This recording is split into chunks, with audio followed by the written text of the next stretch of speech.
Snow like ash hangs over Marineford, drifting down on shattered ice and broken stone. The battlefield is a graveyard waiting for a body. Akainu's magma fist is inches from Ace's back. The heat warping the air, Luffy's scream tearing through the chaos as time itself seems to slow. In canon, this is the moment everything ends. But picture this. In this alternate timeline, the punch that defines an era never lands. For a heartbeat, nothing moves. No one breathes. Then, from the execution platform, the chains on Garp's arms snap like brittle glass. Not because someone unlocked them, but because a grandfather, watching his grandsons die, finally stops caring about marine justice, rank, or the world government's orders. His body vanishes from Sengoku's side, leaving only a crater where his feet stood. Akainu's fist drives forward. It never reaches Ace. Garp appears between them, knuckles slamming into magma with a crack that drowns out every cannon and cry. The impact warps the air, bending Akainu's arm just enough that the killing blow veers past Ace's chest and detonates in the ruined plaza behind him. Stone vaporizes. Marines and pirates alike are thrown back.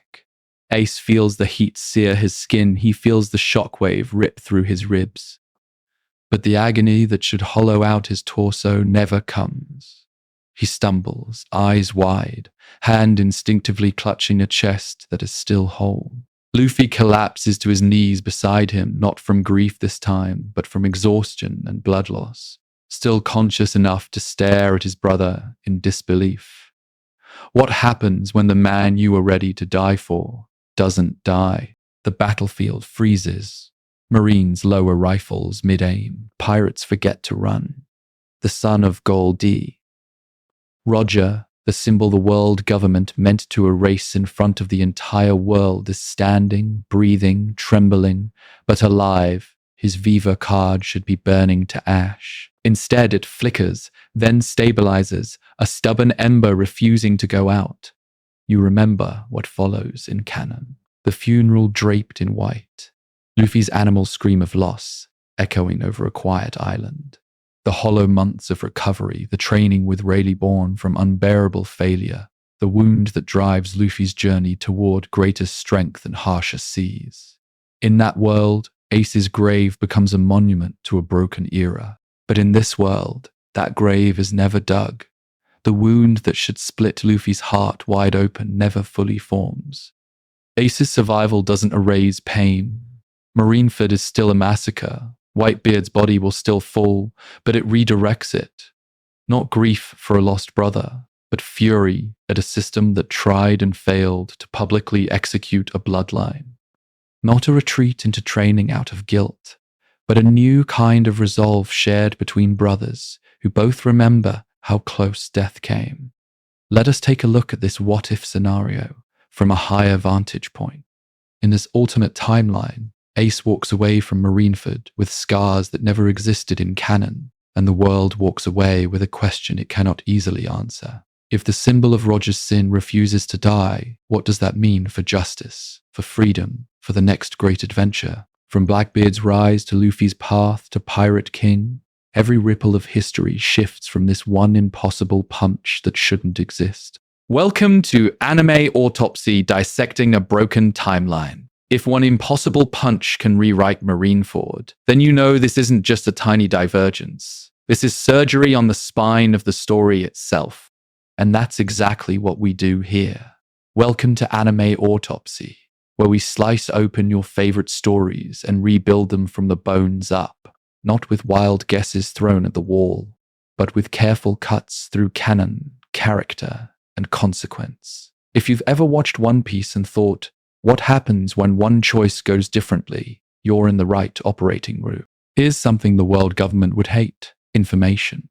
Right now, only a small percentage of you watching are actually subscribed to the channel. That means most of you are drifting past deep dive alternate timelines without ever seeing how far the fractures go. If you've already seen our full-length breakdowns on the Straw Hat Marines or the fall of the Warlord system, you know these aren't quick summaries, they're full journeys. So before we carve deeper into Ace's fate, do a quick status check. Are you subscribed, or did the algorithm quietly revoke your Vive card without telling you? Take a second to like the video, hit subscribe, and make sure you're still subbed if you've been here a while. In this alternate timeline of your own watch history, that tiny click is the difference between catching every cinematic what if and hearing about them secondhand months later. Because this isn't just a what if Ace lived thumbnail in a few speculative sentences. Picture this instead as an epic movie told in chapters, not one that rushes through Marineford in 5 minutes, but one that slows down, rewinds, and tracks every shockwave forward. From the execution platform to the final war, we follow how one survival bends everything. Luffy's strength and trauma, the Yonko balance, even the mask of justice the world government hides behind. Let us take a look at this what-if scenario with a scalpel, not a hammer. First, we'll reconstruct the rescue itself at Marineford. Who moves, who hesitates, and how Ace's body leaves that plaza breathing instead of broken. Then we spiral outward into the immediate aftermath. How Sengoku spins the disaster. How Garp responds when his grandson and Roger's son both slip through the noose. How the Marines try to claim control over a narrative they've already lost. From there, the timeline stretches into the new world. In this alternate timeline, Ace's new resolve reshapes the payback war, collides with Blackbeard's rise, and forces Luffy to chase Pirate King not from a place of grief, but from a living promise. We'll track how that changes his training, his alliances with Law and Sabo, and the chain reaction through Dressrosa, Zoo, and Wano. And at the end, we reach a different final war, where Ace stands not as a memory fueling Luffy, but as a commander by his side. How does that change the last clash with the Marines and the world government? Stay with this timeline, because next we open the chest cavity of Marineford itself and rewrite the moment of execution. Framing the impossible. What if the defining death never happened? So now we crack Marineford open and pull out the one thread you're never supposed to touch, the scaffold, the fire, the fist through the chest. In canon, this is where the great pirate era pivots, where the war stops being a spectacle and becomes a scar on Luffy's soul and on the world itself. Picture this instead. Same bay, same shattered ice, same dying titan of a man roaring that the One Piece is real. Not a different war, but a different outcome at its most precise, most fragile point. Ace does not die. The fist never lands the way it did. And because of that, the emotional and political hinge of Luffy's journey swings in a new direction. Marineford is the fulcrum of the age. Ace's execution was designed to erase Gol D, Roger's bloodline, and to terrify every pirate watching the broadcast into submission. His death, paired with Whitebeard's final declaration, ignited a second surge of adventure and chaos, empowered Blackbeard, and shattered Luffy's belief in his own strength. In this alternate timeline, that defining death never happens, but everything around it still burns. So what happens when you spare just one life and leave the battlefield otherwise intact? What if Ace lives, but Whitebeard still falls, and the seas still tremble from that last quake? What if the world sees not a clean execution, but the world government failing, live to kill the son of the Pirate King? And what if Luffy never breaks in the same way, never collapses into that hospital bed of grief, never needs Rayleigh to rebuild him from nothing? Let us take a look at this what-if scenario with strict rules. Only one major change is allowed. Ace survives Marineford. No random rescues, no mysterious new powers, no deus ex machina.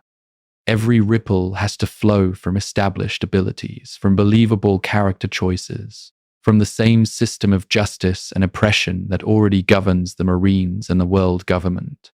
If a new alliance forms, it must form because these people would actually make that call. Whitebeard still dies here. The old era still ends. The power vacuum in the new world still yawns open, inviting Blackbeard, the emperors, and ambitious Marines to lunge for territory and influence. But there is a crucial difference.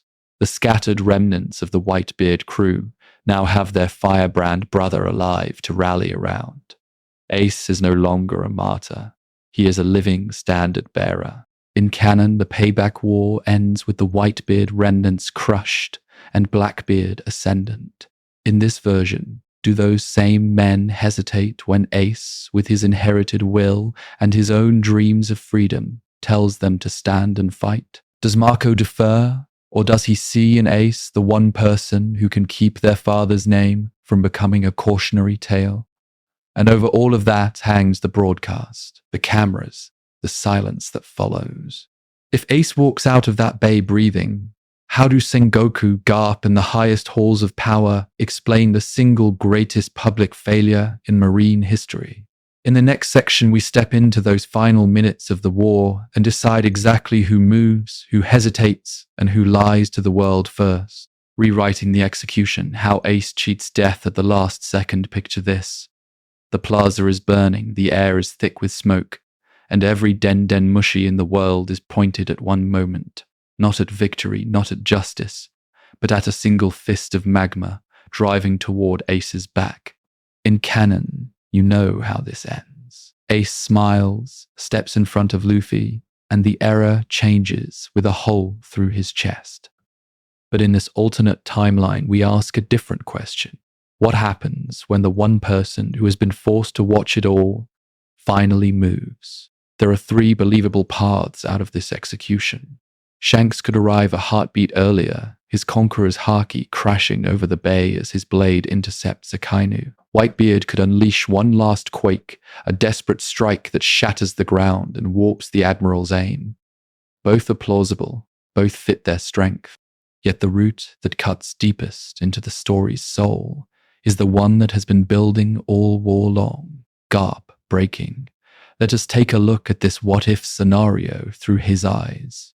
Garp has already watched his grandson crawl through Marineford, watched him scream for Ace, watched the world government use his own blood as a prop.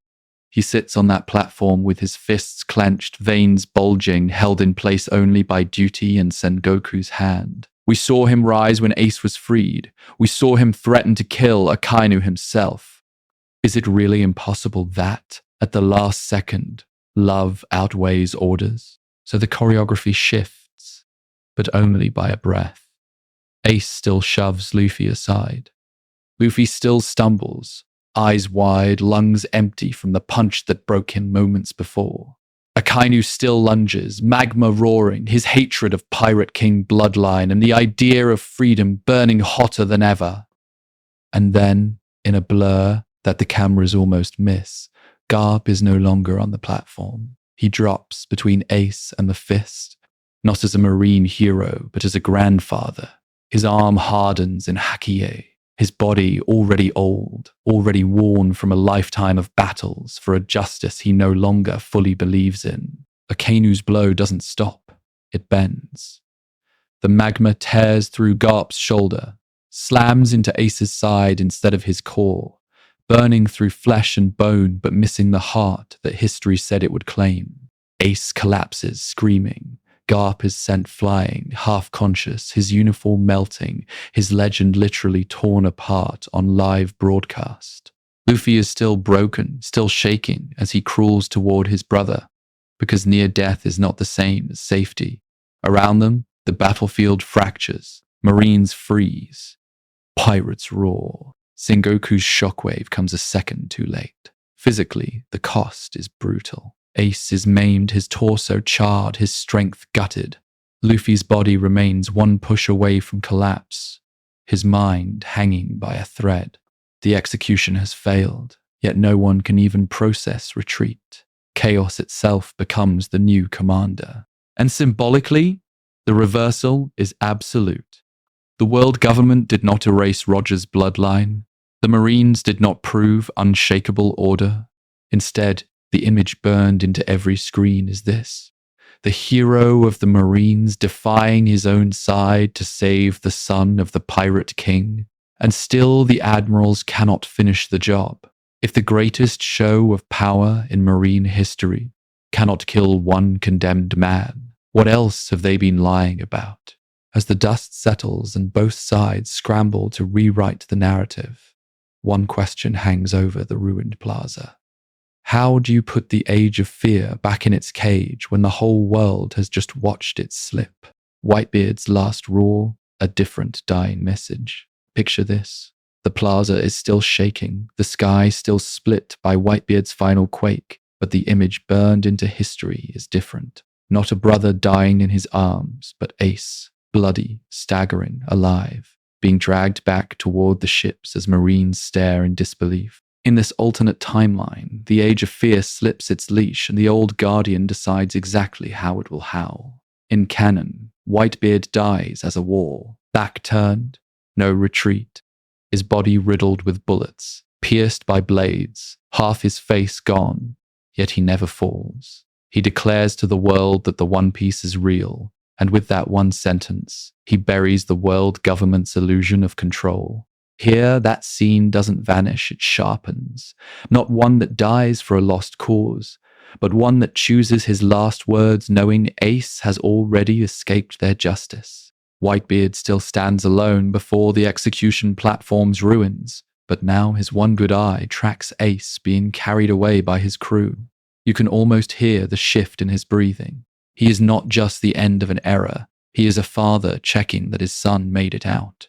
What happens when the strongest man in the world dies not in failure, but in confirmation that his will has already passed on? His voice booms across Marineford. The same declaration, the same seismic truth. The One Piece is real. The crowd erupts, the cameras scramble, Sengoku's face twists exactly as you remember. But then, Whitebeard keeps talking. He calls out the world government by name. He laughs through the blood and says their Age of Fear is cracking. That even with 3 admirals, a fleet admiral, and the whole might of the Marines, they could not erase one man's bloodline.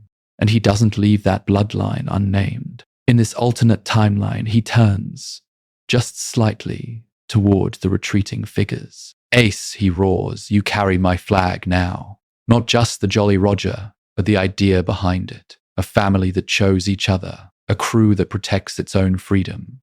He tells Ace to protect his brothers in the new world, to shield their dreams until the day they can sail without the world government's shadow overhead. He warns the Marines that the next era will not bow to their version of justice. The impact on the Whitebeard pirates is immediate and brutal. In canon, Ace's death shatters them. Their retreat is a funeral march. Here, they're still broken by Whitebeard's fall, but they're not hollow. Their father dies, pointing at a future that is literally still breathing. Marco isn't just holding the line, he's holding the command that Ace must live. Vista, Jozu, the scattered divisions, they're devastated, yet galvanized, because the symbol of their family isn't entirely buried under Marineford's rubble, and Ace feels that weight instantly. Over Whitebeard's colossal body, he doesn't scream in self-hatred, asking why he ever turned back. He screams at the execution platform, at the admirals, at the spotless coats of the Marines who tried to turn his death into a broadcast of control. His voice cracks with rage and vow, not apology. He grips the tatters of that massive coat and swears to uphold the old man's final words, to take that declaration about the One Piece and carve it into the new world with his own fire. Let us take a look at this what-if scenario as a question hanging over the smoke. If Ace walks away bearing Whitebeard's will, who in the new world dares to test whether that promise was just dying breath, or the opening shot of a much bigger war? Sengoku, Garp, and the spin machine, saving face after a public failure. The smoke hasn't even cleared. The sea is still boiling. And already the question isn't just who survived Marineford, it's who can afford to admit what really happened. Picture this. On the execution platform, Sengoku's Buddha form fades, his breathing heavy, his gaze tracking the shrinking silhouette of Ace and Luffy being carried away through the chaos. Not one clean symbol of marine justice, but 2 fugitives slipping through his fingers on live broadcast. In this alternate timeline, his next decision is not about tactics alone, it's about image. Does he order a full, desperate pursuit, throwing exhausted Marines after a retreating Whitebeard crew? Or does he freeze, calculate, and choose to cut the line? Sengoku knows the cameras are still rolling, Den mushy eyes wide. If he chases and fails again, the world government doesn't just miss an execution, they look powerless. So he does the cruelly rational thing. He calls a halt. Publicly, he frames it as containment. Whitebeard is dead, his fleet shattered. Marineford still stands. Ace's escape, for now, is treated like a minor leak, not the dam breaking. But standing beside him is the problem he can't spin so easily. Garp. What happens when the hero of the Marines moves even an inch for his grandson? When that fist that once split mountains hesitates on the scaffold? In canon, he stayed seated by force of will. Here, maybe he flinches. Maybe he throws one punch off target. Maybe he simply doesn't move fast enough. And that tiny fracture is all Ace and Luffy need. The consequences are brutal on paper. Treason, dereliction, a symbol of justice choosing blood over orders. Yet the world government cannot afford to drag Garp through a show trial, so they bury it. Internally, Sengoku offers him two doors: quiet retirement under watch, or a gilded cell dressed up as honorary advisory duty. Official reports blame battlefield chaos, Whitebeard's final quake, the sudden arrival of Blackbeard's crew. Garp becomes a ghost in his own institution, his strength still feared, his loyalty no longer trusted. Meanwhile, far above Marineford, the Gorosei are already rewriting the war. Let us take a look at this what-if scenario from their perspective.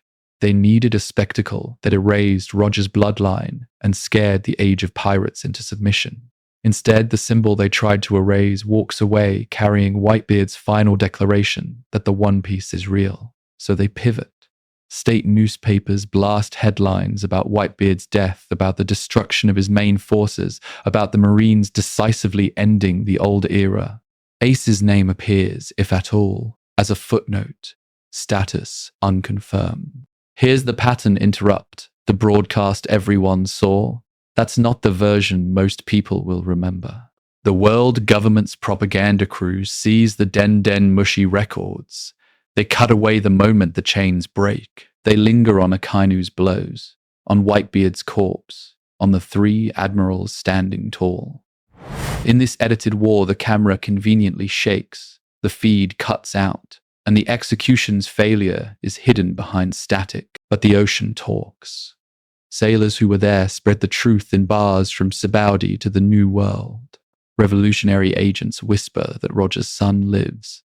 Pirates boast that Marineford couldn't kill fire itself. Rumors of Ace's survival race faster than any official correction, turning what should have been closure into a lingering wound.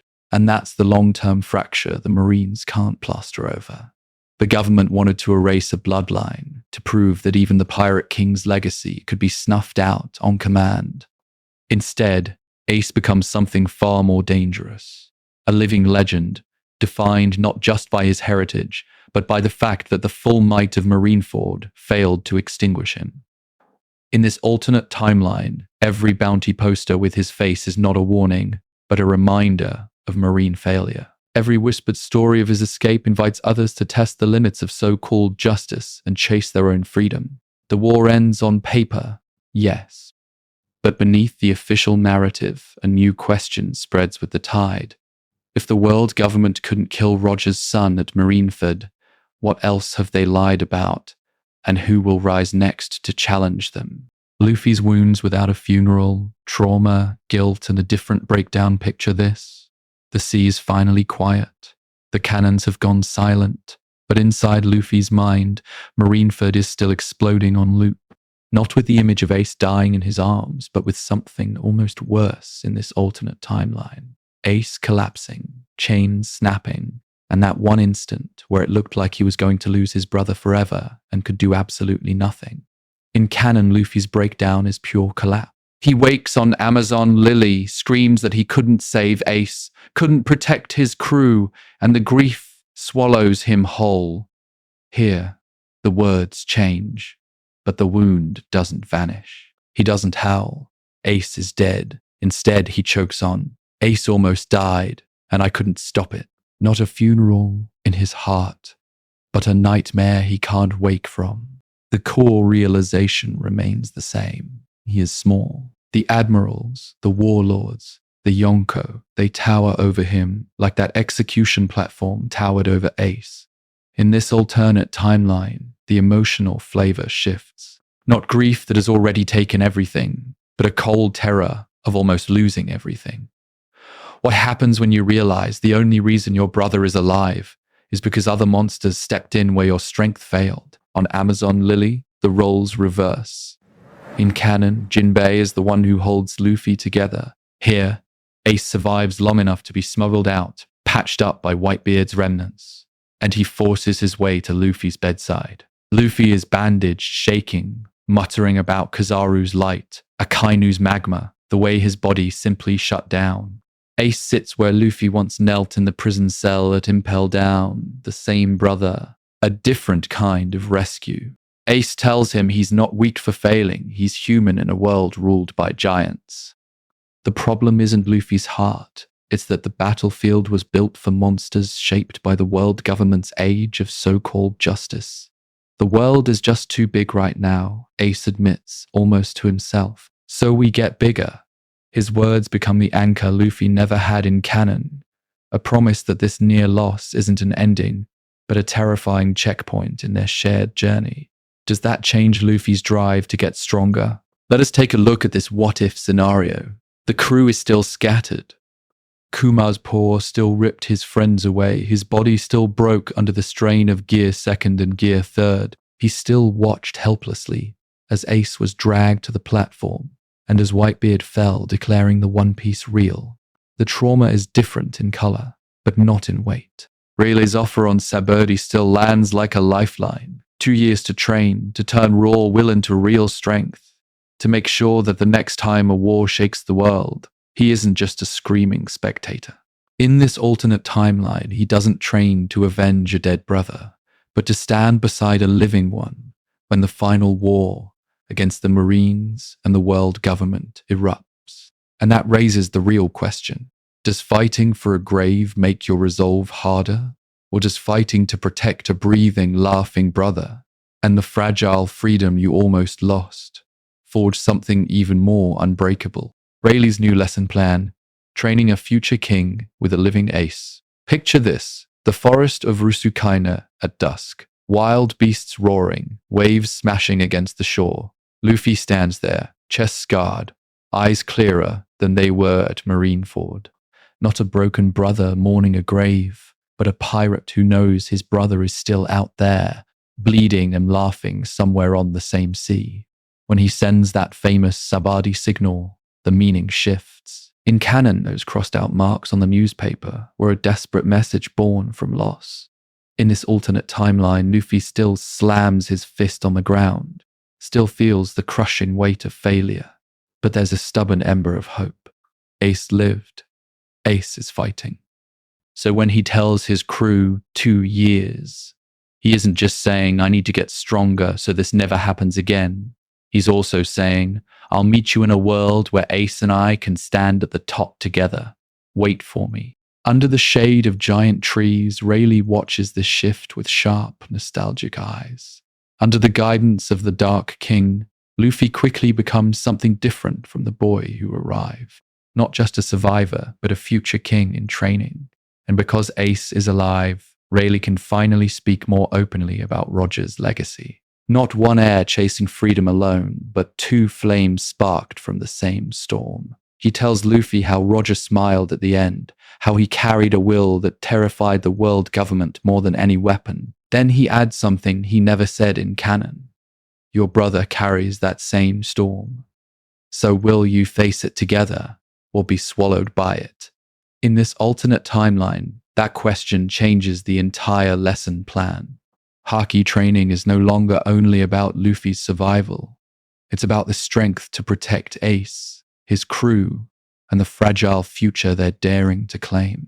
Observation Haki drills become exercises in reading killing intent, like Akainu's. Armament practice is framed around withstanding quakes, like Whitebeard's, and darkness, like Blackbeard's. What happens when you know the monsters you'll face by name? You don't just train to live, you train to win. Do Ace and Luffy actually speak during these 2 years? Not face to face. That would cheapen the distance they both choose. But Rayleigh, with his old underworld contacts, hears a rumor. A fire fist blazing through a new world blockade meant to seal off Whitebeard's remnants. Maybe a single Vivre card fragment reaches Luffy through the revolutionary network. Carried by a quiet sabot-shaped shadow the audience can almost recognize. One scrap of paper. One tiny tug of warmth reminding Luffy, I'm still here. Get ready. Let us take a look at this what-if scenario from a higher vantage point. Every time Luffy collapses in training, gasping on the ground, he sees not just his crew's faces, but Ace standing on a battlefield that hasn't started yet. Not a rescue scene, but a war council. Not chains around his brother's neck, but flames lighting up an army aimed at the Marines and the world government itself. And that's the real tease of Rusukena in this timeline. The next time Luffy and Ace stand side by side, it won't be with one breaking the other's execution platform. It will be as co-conspirators of a conflict they chose, a storm they started together. The only question is, when that war finally erupts, will the rest of the world be ready for two sons of the Pirate King's era leading the charge? Ace's new resolve. From condemned prisoner to living symbol, picture this. Night over Rusukena, the jungle loud and restless, but the loudest thing in the clearing is a silence Ace can't outrun. Not cannon fire, not the roar of the crowd at Marineford, just his own breathing as he realizes he's still here when Whitebeard is not. Before the war, Ace's journey was already twisted by a name he never chose. Gol D, Roger's son. A bloodline the world government wanted erased to prove its justice was absolute. Ace answered that hatred by clinging to another name. Not Roger's legacy, but Whitebeard's flag. He was the man who would rather die than let anyone stain his father's symbol. The commander who charged into Blackbeard's trap because his pride as Whitebeard's son mattered more than his own life. In this alternate timeline, surviving Marineford doesn't feel like a blessing at first. It feels like a betrayal of everything he thought he believed. He was ready to die on that platform, ready to accept that his existence was a mistake, that the kindest thing he could do for the world was disappear as a warning. So what happens when the execution fails? The shackles break, and the entire world watches the condemned man walk away alive. He can't hide behind fatalism anymore.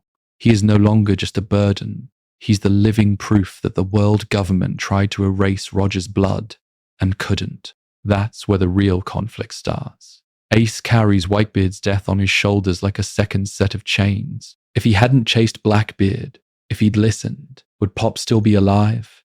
Every time he looks at Luffy's scars, at Jinbe's wounds, at the crew that bled to pull him off that platform, gratitude twists into guilt. They gambled everything on a man who didn't even think he deserved to live.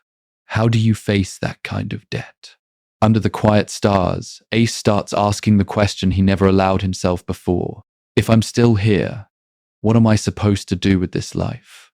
Not as a shadow of Roger, not as a martyr for Whitebeard, as Ace. It's a terrifying kind of freedom.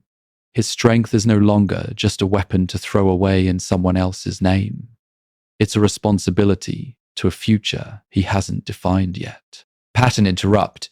Imagine if Ace tried to go back to how things were.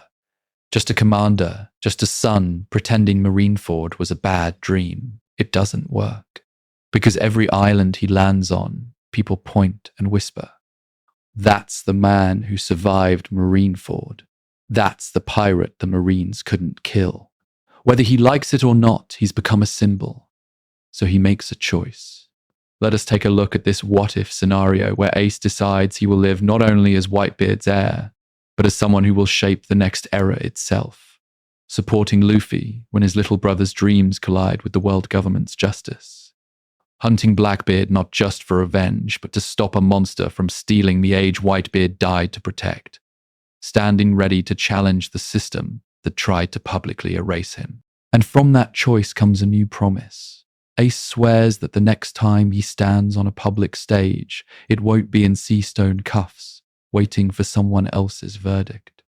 It will be on a ship or a scaffold of his own making, as a pirate who chooses the terms of his own war. The world wanted to end Roger's bloodline as a spectacle. Ace intends to answer with a spectacle of his own. The only thing left to decide is whose flag he'll raise when that day finally comes. The payback war reforged. Ace and Marco versus Blackbeard. Picture this. The embers of Marineford have barely cooled, the world still reeling from Whitebeard's final quake, when the next inevitable question crashes over the seas. What happens when the man who betrayed that dying giant finally has to face the sons who live? Not one son, broken and cautious, but two, Marco the Phoenix and Portgas D. Ace, the brother the world government failed to erase. In canon, the payback war is a whisper compared to Marineford's roar. Months after their retreat, Marco gathers the scattered Whitebeard remnants and launches a desperate strike at Blackbeard. No careful build-up, no allies, just grief weaponized. Teach, already armed with the Gura Gura no Mi, and a crew of monsters pulled from Impel Down's darkest levels, crushes them. That unseen battlefield ends with Marco's defeat, Whitebeard's banner shattered and Blackbeard stepping into the vacuum as a new Yonko. Justice falls silent while fear gets a promotion. In this alternate timeline, that march to revenge looks very different the moment Ace can stand again. He has seen Teach's darkness up close. He has felt the pull of that gravity, the way the Yami Yami no Mi drags you, hope and all, into its orbit. Every rational voice, Marco's, Josu's, even Jinbei's, would tell him to rest, to heal, to think of their crew's survival. But Ace's dreams were never about safety. How could he possibly sit out the one war that is literally his fault? Let us take a look at this what-if scenario as the payback war becomes something more than a blind charge. Marco still leads, but now he has a commander of fire at his side, someone who knows Teach's tells, his timing, his tendency to bait and overextend. Ace's very presence forces a strategic shift, hit-and-run assaults, coordinated aerial dives from Marco, then sweeping walls of flame cutting off Blackbeard's escape routes. Picture this. Blackbeard tries to drag Ace in with darkness, only to be met by a delayed explosion Ace timed from their first duel. Would Teach laugh it off? Or would that grin finally crack? Ace's Mera Mera no Mi becomes more than raw power. It becomes data. Every clash pulls more secrets out of the darkness. Blackbeard is forced to reveal new tricks earlier. Layered quake shocks, crew formations built to protect his vulnerable moments, and a willingness to retreat the instant the tide turns.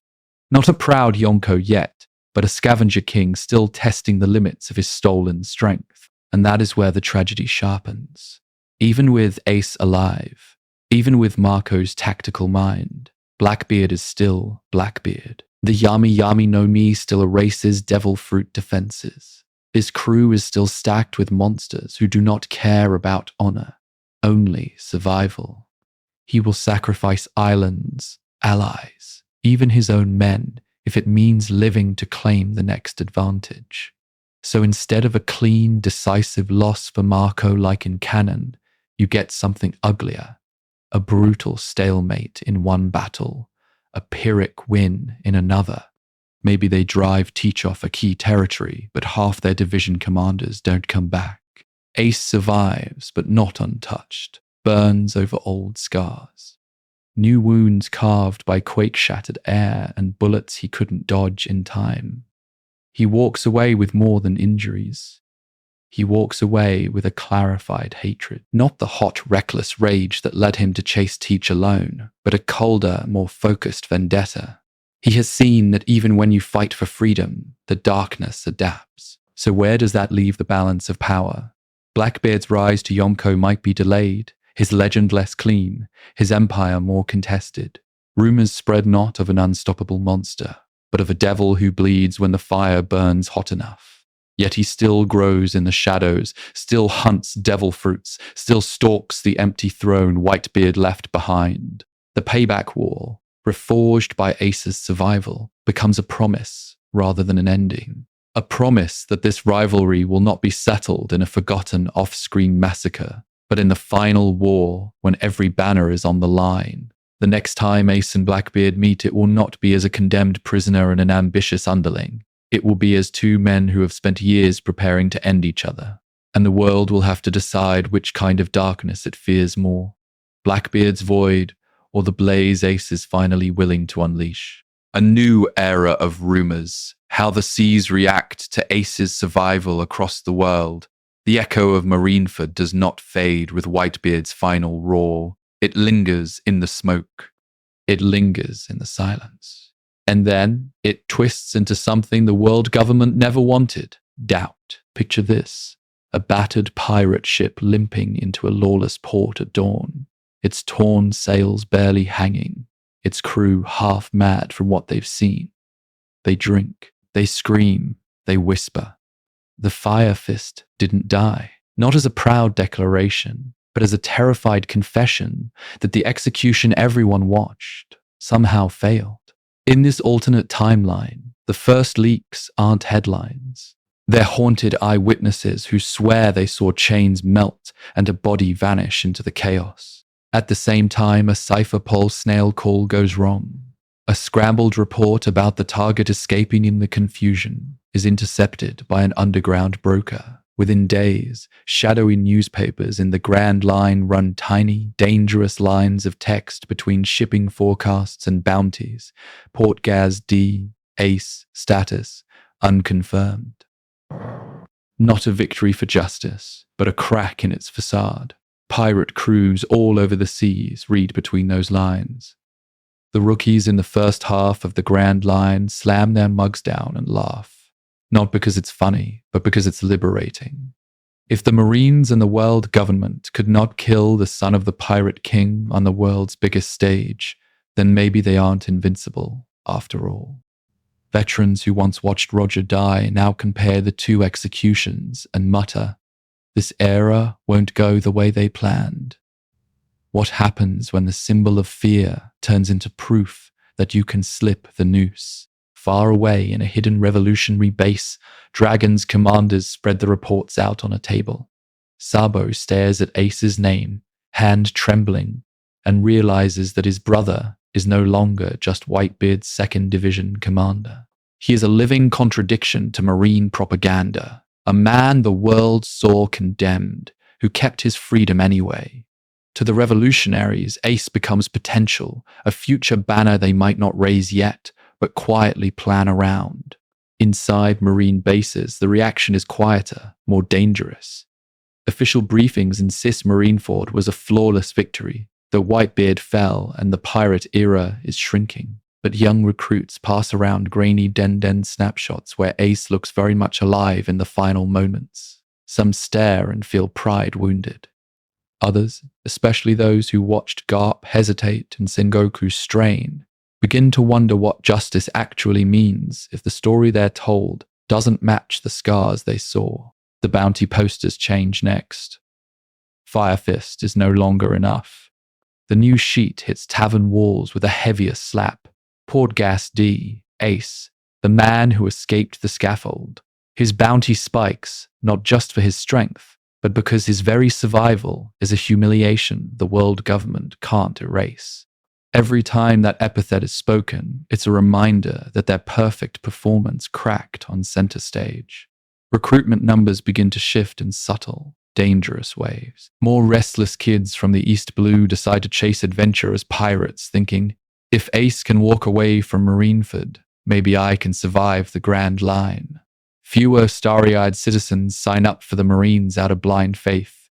They still respect the uniform, but now they ask questions at the enlistment desk. In this alternate timeline, the balance of fear tilts a few degrees away from the world government, and that is all the new world ever needs. Let us take a look at this what-if scenario from one final angle. Ace doesn't have to raise a single flag yet. He doesn't have to topple a single island. By simply breathing, By existing as a condemned man who refused to die on command, he destabilizes the script written for this era. And as rumors harden into belief, as belief hardens into resolve, the question quietly becomes unavoidable. When the man who escaped death finally steps back into the light, will the world be ready for the fire he brings? Or will it already be too late to stop the blaze he inspired in everyone else? Sabo's awakening rewritten. A brother's memory without a grave, no body, no final farewell on a cold, forgotten hillside. Instead, the world is left with something far more dangerous. A broadcast cut short, chains shattered, and whispers that the condemned son of the Pirate King slipped the noose. Picture this. Somewhere deep in the Grand Line, a man with a scarred face and a forgotten childhood opens a newspaper, and the past hits him like a cannon. In canon, Sabo's awakening is simple in its cruelty. He sees the headline announcing Ace's death at Marineford, the image of his brother on the scaffold, and everything comes flooding back. The fire, the promise, the shared dreams of freedom beneath that shabby tree in Goa. His mind breaks, then reforms around a single absence. And from that grief he forges a new resolve, to honor Ace by protecting Luffy and lending his strength to the Revolutionary Army's war against the world government. In this alternate timeline, that ink on the page tells a different story. The headline screams of Marineford, but it doesn't end in execution. It ends in chaos. Public execution attempt, Whitebeard's fall, Blackbeard's betrayal. And buried in the column inches, like a spark in dry tinder, a line that changes everything. The prisoner was lost in the confusion, fate unknown. What happens when Sabo's memories return not to a grave, but to a man declared dead and then snatched from the world's stage? The shock is doubled, horror at what Ace endured, relief that he's not confirmed dead. And then, almost instantly, urgency. Ace isn't a martyr here, he's a moving target.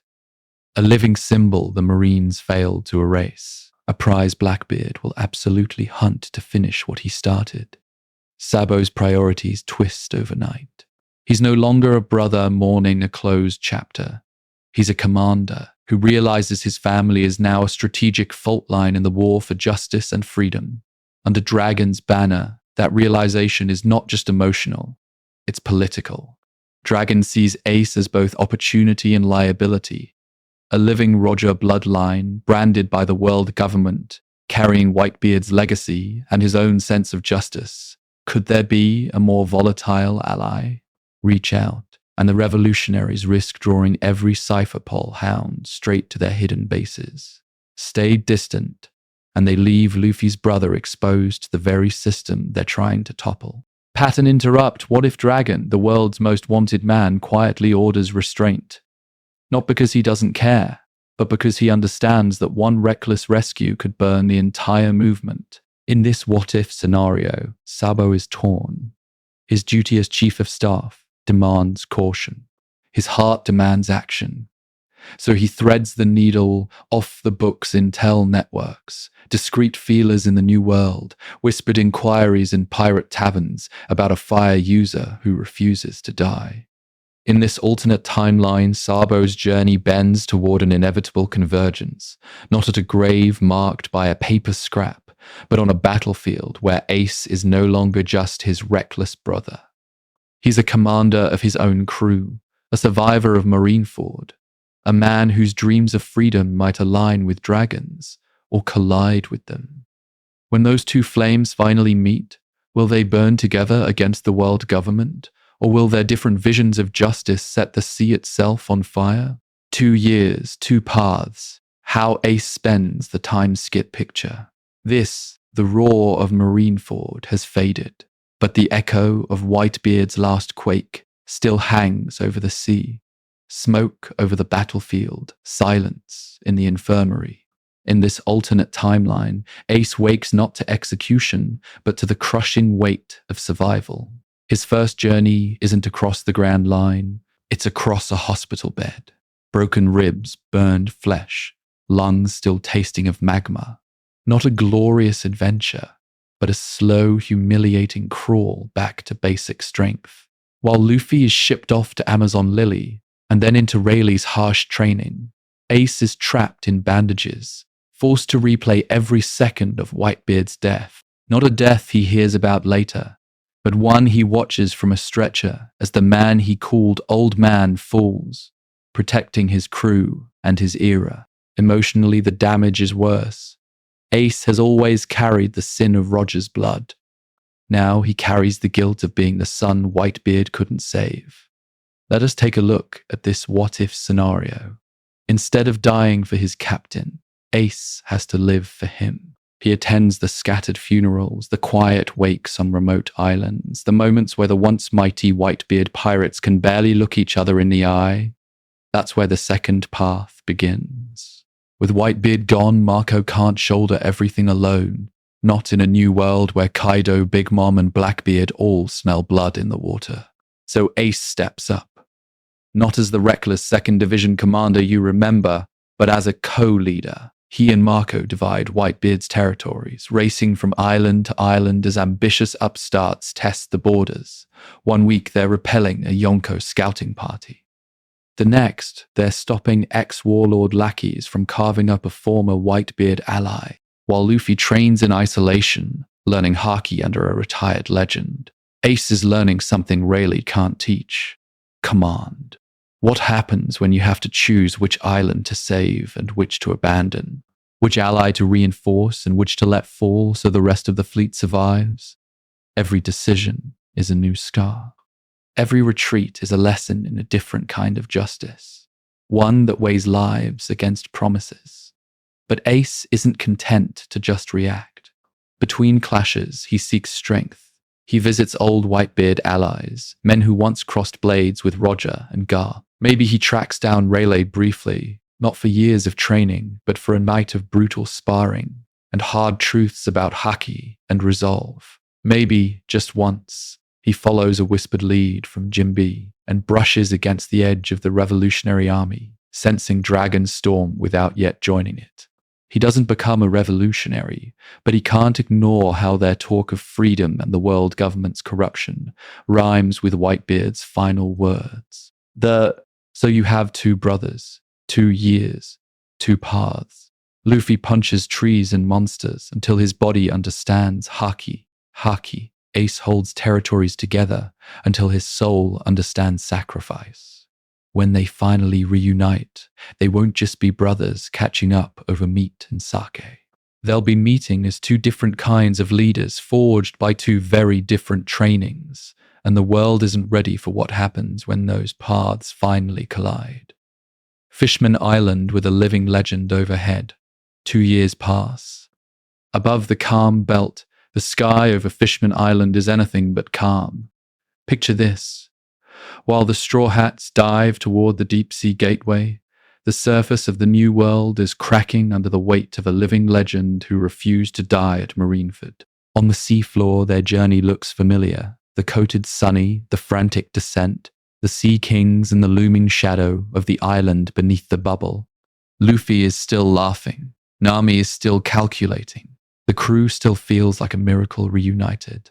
But in this alternate timeline, every league they travel downward, the world government's grip above them is slipping upward, inch by inch, because Ace is out there contesting every claim to Whitebeard's former seas. Let us take a look at this what-if scenario from another angle. Jinbe. In canon, his debt to Whitebeard and his newfound respect for Luffy already pull him in 2 directions. Here, that tension is sharpened. Ace is alive, still carrying Whitebeard's flag, still calling Jinbe brother with that easy warmth. How do you walk away from that? How do you choose one captain of freedom over another when both are risking everything for Fishman Island's safety? Jinbe's promise to join Luffy later still stands, but the timing shifts. Instead of feeling like he's closing a chapter with the Whitebeard pirates, he's actively coordinating with Ace, guarding Fishman Island as a shared responsibility. not just Luffy's future territory, but a living monument to Whitebeard's justice. Jinbe stays in the currents a little longer, delaying his formal entry into the crew because Ace needs him on the front lines of former Whitebeard waters. Up in Neptune's palace, the rumors arrive before the Straw Hats do. Stories of Ace clashing with Blackbeard's raiding parties at the edges of the New World. Tales of a man of fire driving off opportunistic pirates who tried to claim fisherman tribute routes. What happens when the royal court hears that Luffy bears the same D, the same smile, and the same connection to that man? Suddenly, Luffy isn't just the boy who punched a celestial dragon. He's the younger brother of the pirate, currently holding back the vacuum left by Whitebeard's fall. And yet, Luffy's arc on the island barely bends. He still declares Fishman Island his territory. He still tears down Hody's twisted version of strength. He still, by proxy, punches the influence of the celestial dragons right in the face by rejecting their centuries-old oppression. In this alternate timeline, that declaration resonates even louder because it echoes both Whitebeard's final stand and Ace's ongoing defense of the weak. Even when Ace never appears on screen here, his shadow is overhead like a second sun. Every ally Luffy gains, every promise he makes, is now cross-referenced against the movements of the Man of Fire. Fishman Island becomes our quiet reminder. The adventure below is the same, but the political weather above is shifting with every flare of Ace's flames. And the next island the crew surfaces at, that's where those storms finally start to break. Punk Hazard and Dressrosa. Laws gamble in a world with Ace. The storms break on a scarred island split by fire and ice. Punk Hazard at dawn, toxic mist curling over ruined labs, feels less like a new adventure and more like the crime scene of the New World. In this alternate timeline, you're not just watching Caesar's experiments, you're watching the aftershocks of Marineford collide with Trafalgar Law's ambition. Picture this. Law's cannon plan is still razor sharp. He targets Doflamingo, not out of personal hatred, but as the linchpin in Kaido's artificial army. Take Caesar, destroy the Smile pipeline, force a Yonko to bleed from the shadows. No grand speeches about justice, no banners raised against the world government. Just a surgeon quietly amputating pieces of the old era until it can't stand anymore. So in a world where Ace lives, does Law still bet everything on Luffy? What happens when you have 2D blooded wild cards roaming the seas instead of one? Law has options now. He could approach remnants of the Whitebeard crew, or even ride the chaos of Blackbeard's rise. But strategically, Luffy is still the perfect storm. Unpredictable, impossible to control, yet magnetized toward oppression, like a living cannonball aimed at tyranny. Law doesn't want a disciplined Marine squad. He wants a crew that embodies chaos in service of freedom. Luffy's strength, his refusal to bow, his instinct to punch anyone who tramples dreams. Those are the tools Law needs. And Ace's survival only proves something terrifying to Law. The will of D doesn't just endure, it breaks every script the world government tries to write. Here's the pattern interrupt. Law absolutely knows about Blackbeard. In canon, Teach is already a looming shadow. Here, he's worse. A failed execution, a living son of Roger, and a pirate who stole Whitebeard's power but hasn't yet solidified his empire. For Law, Blackbeard becomes more than a distant threat. He's a rival Yonko candidate whose chaos he cannot predict or operate around. Let us take a look at this what-if scenario from Dressrosa's streets. Midday sun over the Colosseum, the roar of the crowd, and a single name echoing through the stands. Mera, Mera, no me. In canon, it's a grave marker, a test of Luffy's resolve. Here, it's something stranger, a symbol of a man who's still alive, watching from somewhere in the New World. How do you hold a funeral for a fire that hasn't gone out? Does Ace hear about the tournament and laugh? Or does his blood run cold? Does he see it as an insult from Doflamingo? Or as a sign that his own existence is now part of the New World's currency? Luffy still dives in, not just to protect a brother's legacy, but to protect a brother's living name from being cheapened. And that leaves the final, burning question as Law's gamble moves forward. In this timeline, who actually walks away with the Mera Mera no Mi? Does Ace allow another flame to rise beside his? Or does he decide that in a world this unstable, only one man can carry that fire into the war that's coming? The Mera Mera dilemma. Who owns the flame in Dressrosa? Picture this. Dressrosa at high noon, the Colosseum roaring, sunlight burning off the stone like a forge. In canon, this is the moment the world learns that Ace's power has been reborn, neatly packaged as entertainment and bait. Not a man on the scaffold this time, but a fruit on a pedestal, and the promise that whoever wins gets to inherit a dead brother's fire. But in this alternate timeline, Ace never died. The Mera Mera no Mi never had the chance to respawn. So what happens when you reach Dressrosa and the announcer still screams about the flame of a fallen era being up for grabs? There is a logical fracture here, and Doflamingo, of all people, is the kind of king who weaponizes fractures. Canon gives us a simple, brutal setup. Doflamingo uses the Mera Mera as emotional shackles. He knows Luffy. He knows the weight of Ace's death. He dangles the fruit to drag the Straw Hat captain into the arena, to force a choice between the crew's freedom and a brother's legacy. Sabo appears, cloaked and hungry for atonement, and by the end of that journey, he literally eats Ace's will, turning grief into strength. In this what-if scenario, that chain of cause and effect breaks. If Ace is alive, there is no vacant flame to inherit, no vacant fruit to sell. So either the bait changes, or the lie gets bigger. Let us take a look at this what-if scenario from Doflamingo's throne. Does he swap the Mera Mera for something tied to Whitebeard's shadow? Perhaps a paramecia rumored to have belonged to one of the old man's commanders? Or does he do something even more insidious? Claim to have the Mera Mera anyway, knowing the world government's propaganda machine will not bother to fact-check a spectacle. Imagine the broadcast, a Mera Mera no Mi, that is either a clever forgery or a completely different Logia, hyped as Ace's lost power. The crowd believes. The underworld believes. Even some Marines watching from distant bases believe. Justice itself is bent into a commercial. In this alternate timeline, Sabo's role pivots sharply. He does not come to reclaim a dead brother's flame. He comes as a revolutionary commander with a surgical mission.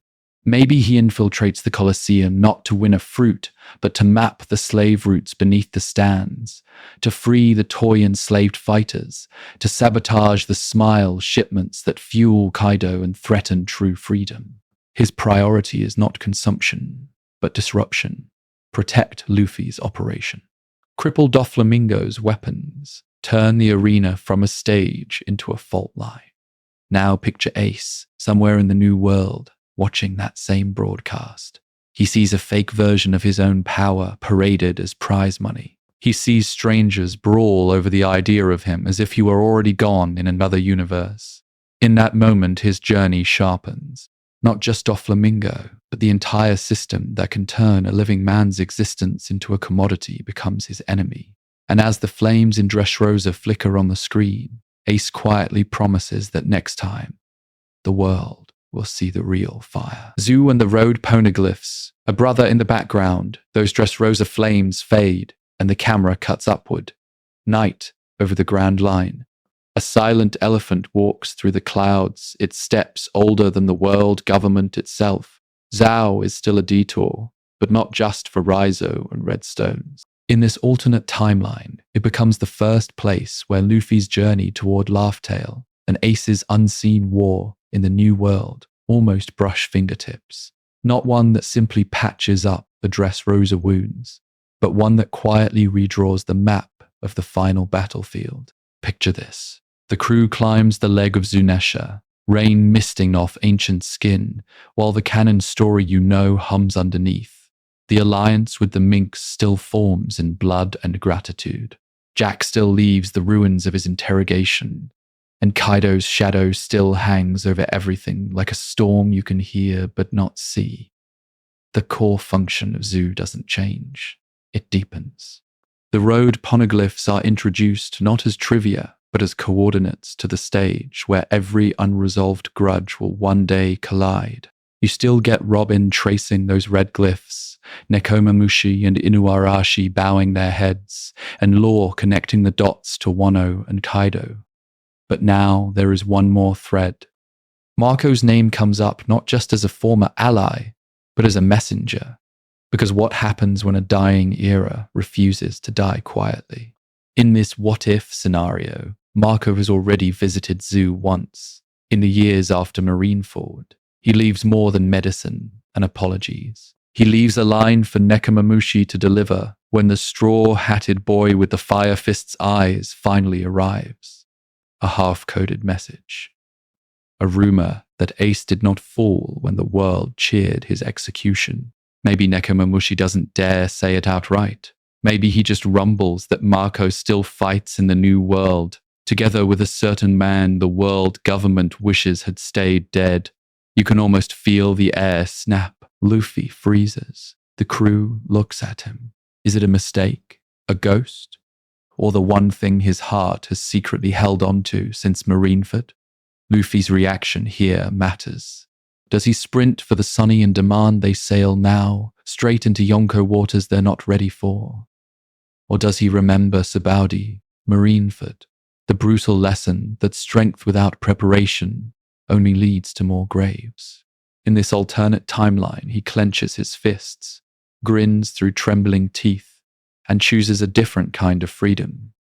The resolve to become so strong that when he meets Ace again, neither of them will need saving. Meanwhile, Ace is part of the unseen Yonko board. Not a Yonko himself, not yet, but a living scar across Whitebeard's former territories. Kaido's expansion threatens the islands Ace once protected. Big Mom eyes those same routes, testing the gaps left by Whitebeard's fall. Every redstone Robin studies is now also a pressure point on Ace's front lines. So the road poneglyphs stop being just Luffy's treasure map. They become coordinates to the war front, where brothers, emperors, and the Marines' idea of justice will finally clash. And as Zunasha trudges on, one question hangs heavier than the rain. When that map is complete, will Luffy be in time to join Ace on that last battlefield, or arrive just late enough to face something far worse? Ace and Wano's ghosts, remembering a promise left hanging rain on Zunesha's back. Thunder over Wano's closed sky, while Luffy chases moving coordinates. There's another map, etched not in stone, but in someone's memory. A promise Port Gas Ace once carved into the very air of Wano. Picture this, years before Marineford, before the world government tried to erase his bloodline, Ace's journey is blown off course into a land of starving villages and iron rule. Not a land of freedom, but a prison with samurai walls. He meets Otama, a child who offers him rice he knows she can't afford to give, and he laughs it off, pretending not to notice the hunger in her eyes. In canon, that moment is sweet and tragic. Here, it becomes a debt he still carries. Ace breaks Kaido's chains in the only way he can back then, by punching the sky and promising the impossible. He tells Tama he'll come back when he's strong enough to free her country. He leaves behind not victory, but a direction. And on Onigashima, another ghost watches him go. Yamato, chained to Kaido's will, yet dreaming of Oden's journal, sees Ace as living proof that the outside world still has people reckless enough to challenge emperors. They drink, they fight, they argue about adventure and justice, like two kids arguing over whose dream is louder. Yamato calls him Oden's kindred spirit. Ace jokes that he's just a hot-headed pirate with a famous dad he hates talking about. In canon, that visit becomes a eulogy. Ace dies at Marineford, and the promise to Tama, the spark he lit in Yamato, all of it collapses into a weight Luffy never knew he was picking up. What happens when the man who made that promise doesn't vanish into a flashback, but wakes up after Marineford knowing exactly what he left undone. In this alternate timeline, Ace survives. His scars are not just from magma, but from the realization that while he was fighting for Whitebeard's flag, Tama was still starving, Yamato was still chained, and Kaido was still laughing. You can almost hear the question that won't leave him. How many countries did I swear I'd save and then sail away from? For Yamato, the emotional landscape shifts completely. Not mourning, but waiting. Not flowers at a grave, but eyes glued to every scrap of news from the Marines and the New World. When the world government broadcasts Marineford, Yamato sees Ace on the platform. When Ace lives, that survival becomes an obsession. Did he remember Wano? Did he forget Odin's disciple on the skull-shaped island? Kaido, meanwhile, doesn't forget Ace at all. To him, Ace was an annoying upstart, a firebrand who couldn't scratch his throne. But even Kaido understands symbols. A living son of Roger, who once punched his way into Wano, drank with his so-called son, and promised the people freedom. If that man ever walks back through the Torii gates, he's not just a nuisance. He's a rallying point. Let us take a look at this what-if scenario as a slow-burning fuse. Every time Ace hears the word Wano, every time Yamato hears Ace survived, that fuse burns shorter. And the next time the sky over Wano cracks open, it won't be for a memory. It will be for a man of fire stepping onto that battlefield in person, standing shoulder to shoulder with Luffy and Yamato, ready to test whether their combined strength can finally topple a dragon that has ruled unchallenged for 20 years. The Wano Convergence, Part 1. When Luffy arrives without Ace, picture this. A storm-torn sky over Wano, a lone straw hat drifting on shattered planks as the thousand sunny vanishes beneath a whirlpool's rage. In this alternate timeline, Luffy doesn't crash into Wano as a grieving brother trying to outrun a ghost. He arrives as a captain whose brother is still alive somewhere out there, and that changes the weight of every step he takes. He wakes on a desolate beach, hungry, shipwrecked, but not broken.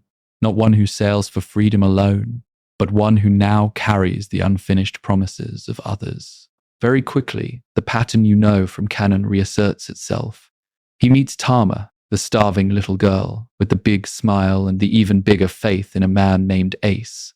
Except this time, when she says Ace promised to free Wano, Luffy doesn't just flinch in pain, he bristles. Let us take a look at this what-if scenario from his eyes. In canon, Tama's story is a knife twisting in a wound that never healed. Here, it's something else. Luffy listens to her describe Ace's visits, the food he shared, the dreams he painted of a country without Orochi's cruelty or Kaido's shadow. His fists clench, his grin is there, but tight. How many places like this are still chained because Ace had to leave too soon? As Luffy is drawn into the hidden rebellion, you watch him retrace Ace's footsteps without meaning to. The alliance with Kinemon and the samurai forms. The plan to topple Kaido takes shape. The story of Kazuki Oden is revealed in that cramped room, the candles flickering as the samurai speak of a man who danced for 10 years, who dreamed of opening the borders, who died in boiling oil smiling at the future. And woven through that legend, the quiet side note that a fiery young pirate once heard Oden's story and swore he'd help. What happens when you realize your brother didn't just pass through a country? He made a promise to it. When Yamato appears, clutching Oden's journal, talking about the man named Ace who inspired her to inherit Oden's will, Luffy feels something new.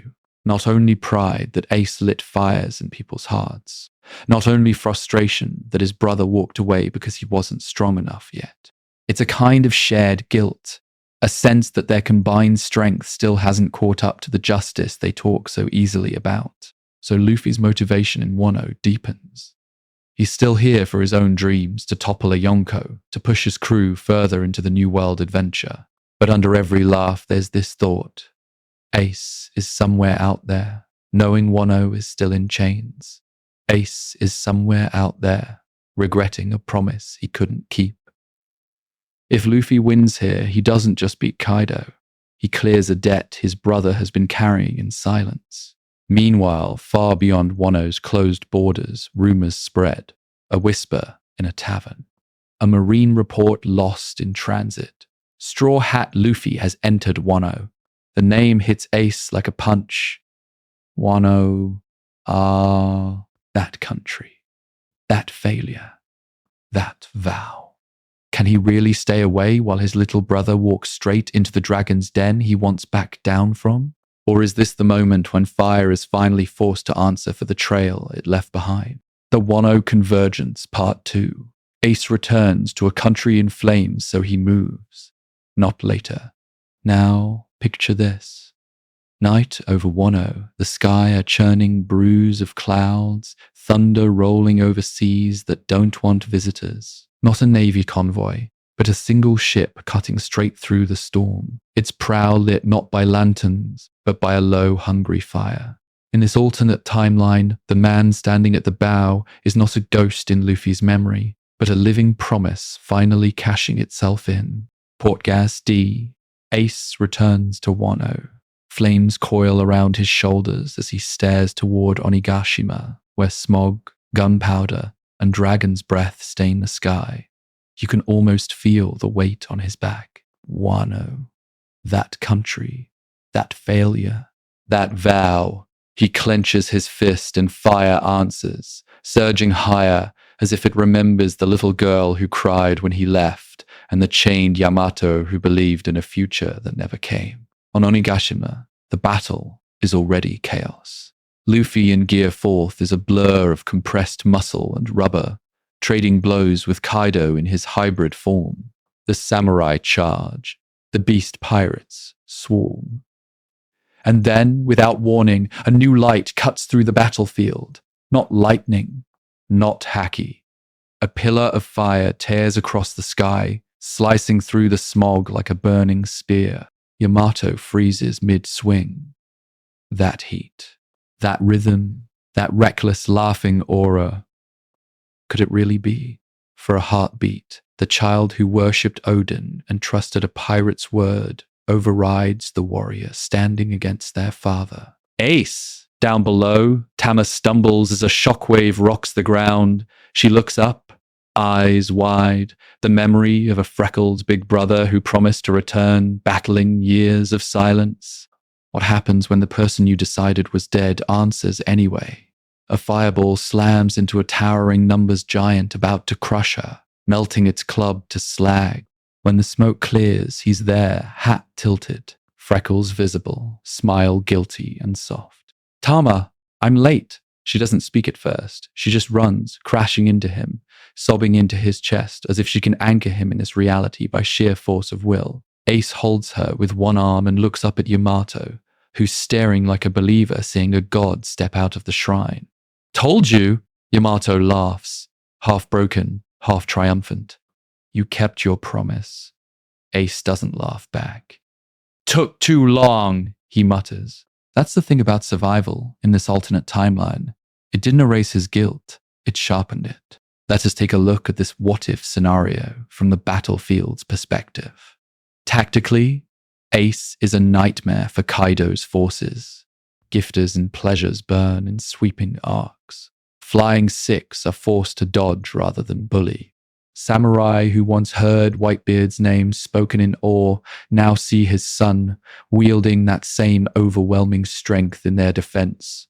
In a world ruled by the world government and Yonko, that symbol alone rallies men who were ready to die quietly. Pattern interrupt. Ace doesn't just burn enemies, he changes allies. When his flames sync with Luffy's Gear 4th, you get something the Canon War never had. Luffy launches a Kong gun. Ace wraps it in a spiraling inferno, turning rubber into a comet that sends Kaido skidding. Advanced Haki clashes with searing heat, forcing even Big Mom to brace as the air itself screams. On the rooftop, under a torn moon, the dynamic between brothers finally explodes into motion. Luffy grins, yelling, "Don't steal my spotlight, Ace." Ace fires back, "Then don't make me clean up your mess, little brother." It's playful, but beneath the banter, there's absolute trust. Luffy charges in because he knows Ace will cover his blind spots. Ace overcommits because he believes Luffy will break any chain that closes around them. They argue over strategy. Luffy wants to hit Kaido head-on. Ace wants to isolate Big Mom first. But every clash with the Emperors reminds them that this isn't just an adventure. This is a confrontation with the very structure that denies people freedom, whether it's a Yonko's tyranny or the Marines enforcing the world government's justice. And then you get the image that could never exist in canon. Wind howls. Thunder rumbles. Kaido, in dragon form, coils across the sky while Big Mom's laughter rattles the island. On the shattered rooftop of Onigashima, two brothers stand side by side. Luffy, straw hat shadowing his eyes, gear forth fading but spirit unbroken. Ace, flames roaring behind him like wings. The white beard tattoo blazing as a declaration of defiance. Together, they stare down two emperors. Not one broken boy screaming at the sky, but a united front of inherited will and chosen family. The error that Marineford tried to kill is now staring right back at the monsters who filled the vacuum. The dragon roars, the fire answers, and the world once again holds its breath. Yamato, Ace, and Luffy. A three-way inheritance of Odin's will. Picture this. The sky over Onigashima split by dragon fire and Emperor's lightning, while deep beneath that chaos, a quieter storm is brewing. Not of Kaido's rage, but of three people staring at the same inherited dream from three different angles. In this alternate timeline, Yamato's obsession with Kozuki Odin hasn't changed. The chains on their wrists, the journal clutched like scripture, the way they declare themselves Odin to anyone who will listen, all of that is still there. But the first pirate who ever really listened to that dream wasn't Luffy. It was Ace. Years ago, on a frozen night in Wano's isolated harbor, Ace became the bridge Odin never got to be, promising Yamato that he'd carry that will across the seas and tear open the closed nation one day. Canon gives you Luffy as the new vessel of that will. He washes up in Wano, burns through Kaido's forces, and, almost by accident, becomes the man who makes Odin's fantasy of open borders feel real. Here, though, what happens when Luffy isn't alone in that role? When the man who once swore that promise to Yamato is alive, standing right beside him, fists blazing with the same fire that once tried to melt Kaido's chains? Suddenly, Odin's will isn't a straight line. It's a triangle. Ace, who knew Yamato first, and heard that dream in the dark. Luffy, who embodies it in broad daylight with his reckless courage and hunger for freedom. Yamato, caught between them, no longer sure which sun they're orbiting. Do they follow the Ace who once said he'd come back and free this land? Or the Luffy who now feels like the inevitable pirate king their hero's journal seemed to foreshadow? Let us take a look at this what-if scenario from Yamato's eyes. They see Ace laughing with Momonosuke, apologizing for not being strong enough back then. They see Luffy butting heads with Ace over tactics, over risk, over how much of Wano's future should be decided by outside pirates. Harmony in their shared hatred of Kaido. Friction in the question of who truly carries Odin's justice for this country. That's where the deeper question hits. What does it actually mean to inherit a will? Is it blood? Like Ace being Roger's son, the very bloodline the world government tried to erase at Marineford? Is it spirit? Like Luffy echoing Odin's joy in battle, his love of food, his instinct to throw himself into adventure for the sake of others? Or is it choice? Yamato stepping off Wano's shores, not as Odin, not as Kaido's child, but as Yamato, choosing whose flag to sail under. By the time Kaido falls, Wano isn't just another victory on Luffy's journey, it's a crucible. Here, Ace stops being the man running from Roger's shadow and from that failed execution platform. He stands between Yamato and Luffy and decides, openly, what kind of symbol he wants to be. Not the ghost of the pirate king, but a living fire that proves inherited wills are defined less by birth and more by the choices you make when the whole world is watching. Blackbeard in the shadows, a delayed but deadlier rise. Ace declares what kind of flame he wants to be, and somewhere far from the roar of Marineford, another darkness quietly smiles. Night over the new world. No cheering crowds, no ringing den den mushy. Just a broken crescent of a moon over a ruined island where one man's delayed plan starts to shift. Picture this! In canon, Teach plays Marineford like a grand performance. He betrays Whitebeard at Bonaro Island, delivers Ace to the Marines, and walks into Marineford, not as a hunted traitor, but as a sanctioned executioner of an era. He arrives late, parades a band of monsters, lets Whitebeard exhaust his strength, then steals the Guragura no Mi in front of the whole world. Not a pirate clawing for survival, but a new calamity crowned in real time. In this alternate timeline, that script breaks. Ace survives the execution platform. The Marines fail to showcase the death of Roger's bloodline. Whitebeard still falls, but his final quake does not immediately hand Teach the keys to the age. The Gura no Mi either vanishes in the chaos, is secured by the world government, or slips into the underworld before Blackbeard can reach it. What happens when the man who bet everything on that one moment suddenly has to improvise? The payback war still comes, but it's uglier, longer, and far less one-sided. Without instant quake power, Teach has to rely on his Yami no Mi, his crew's brutality, and every underhanded tactic he can muster. Islands don't fall in a single afternoon.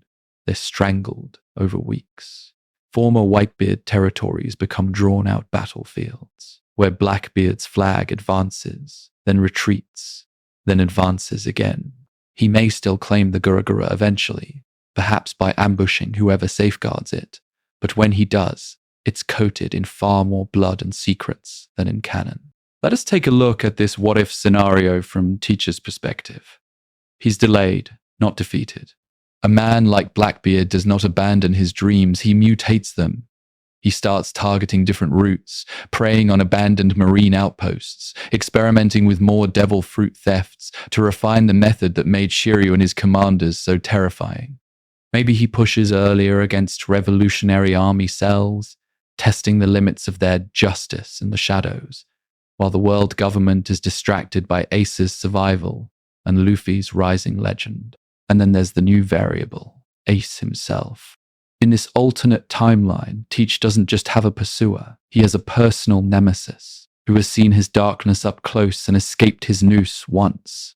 Ace knows the Yami's pull, the way it eats freedom itself. He knows Teach's patience, his cowardice dressed as strategy, his obsession with an era-shaking adventure. Every time Blackbeard moves on a former Whitebeard island, he has to ask, is Ace waiting?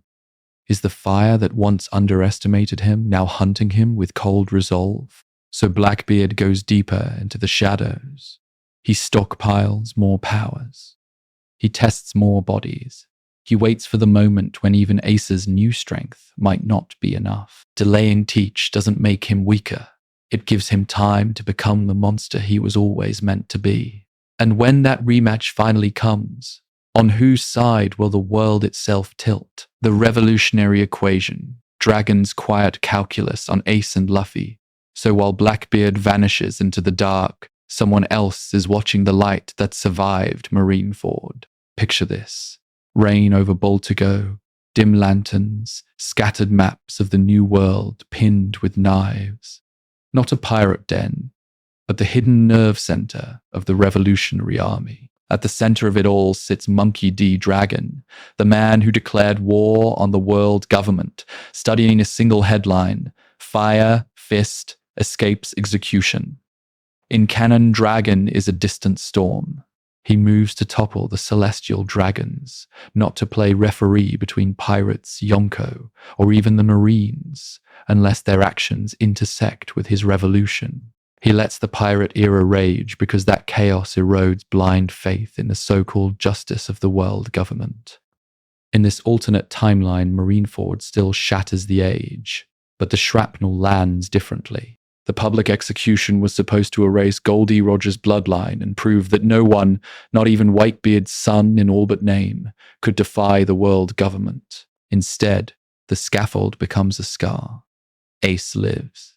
Sengoku's plan fails in front of the entire world, not one that terrifies pirates into submission, but one that quietly invites them to question everything. Dragon does not cheer, he calculates. What happens when the symbol the government tried to destroy becomes living proof of its weakness? Ace is now a walking contradiction, a pirate branded for death, a son of Roger, a sworn heir of Whitebeard, and the beloved brother of Dragon's own son. Is he an asset to the cause of freedom, or a volatile fuse that could blow up the board? Let us take a look at this what-if scenario from Dragon's perspective. On one hand, Ace is perfect revolutionary propaganda. They could not kill the son of their devil. Every village that saw the broadcast, every Marine recruit who felt their faith crack becomes easier to sway. On the other hand, Ace's loyalty is not to the revolution. It's to his crew, to Whitebeard's flag, and to Luffy's dreams. So Dragon does what he always does. He moves in the shadows. Sabo's missions start to brush against Ace's new battles. A weapons route Ace burns down. It was already marked on revolutionary maps. A corrupt kingdom that sheltered a Marine officer from Marineford. Sabo and Ace might hit it from different sides, never quite meeting, but clearly chasing the same rotten core. Here's the pattern interrupt. Dragon doesn't try to recruit Ace first. He tests him. Shared intel mysteriously reaches the Whitebeard remnants about a warlord allied with Blackbeard. A revolutionary cell accidentally assists Ace's escape from a government trap, then disappears before thanks can be given. Is this cooperation or manipulation? In this alternate timeline, the battlefield is no longer split cleanly between pirates and Marines. Disillusioned officers who saw Marineford's hypocrisy, pirates enraged by Ace's near death, and revolutionaries who've waited years for a crack in the armor, all begin to drift toward the same center. Dragon isn't trying to control Ace or Luffy. He's trying to time them. Because when those three forces finally align, pirates hunting their own justice, revolutionaries chasing true freedom, and Marines who can no longer stomach the world government's lies, the final war won't just be inevitable, it will be orchestrated. And the question Dragon quietly asks himself, as thunder rolls over Baltigo, is simple. Will his son and his son's brother arrive as allies of the revolution, or as a storm he'll have to survive? Akainu's obsession, the man who failed to kill Roger's son. Thunder over Baltigo, and somewhere far below the clouds, a different storm is brewing in a magma-filled heart. In this alternate timeline, the world remembers Marineford as the day Ace escaped the jaws of execution. But for one man, it's remembered as the day justice slipped through his fingers. Not a victory for the Marines, but a personal failure carved into molten stone. That man is Sakazuki. Picture this.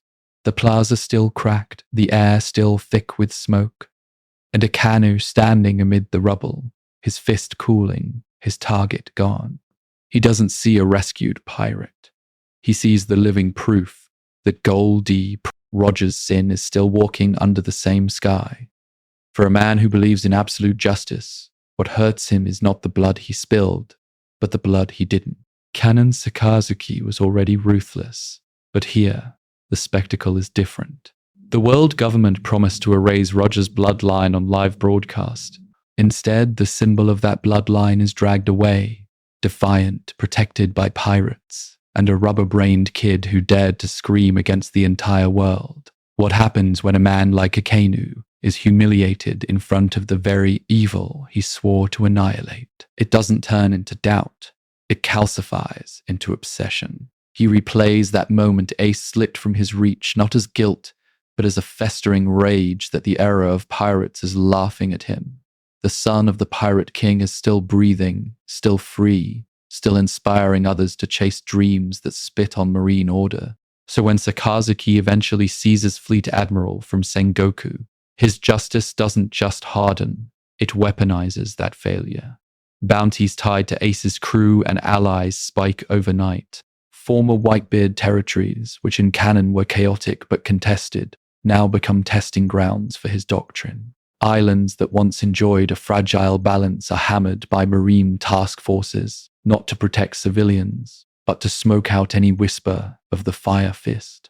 Let us take a look at this what-if scenario from ground level. A small port in the New World raises a Whitebeard flag in Ace's honor. Under Aokiji, that might have meant negotiation. Under Akainu, it means a buster call.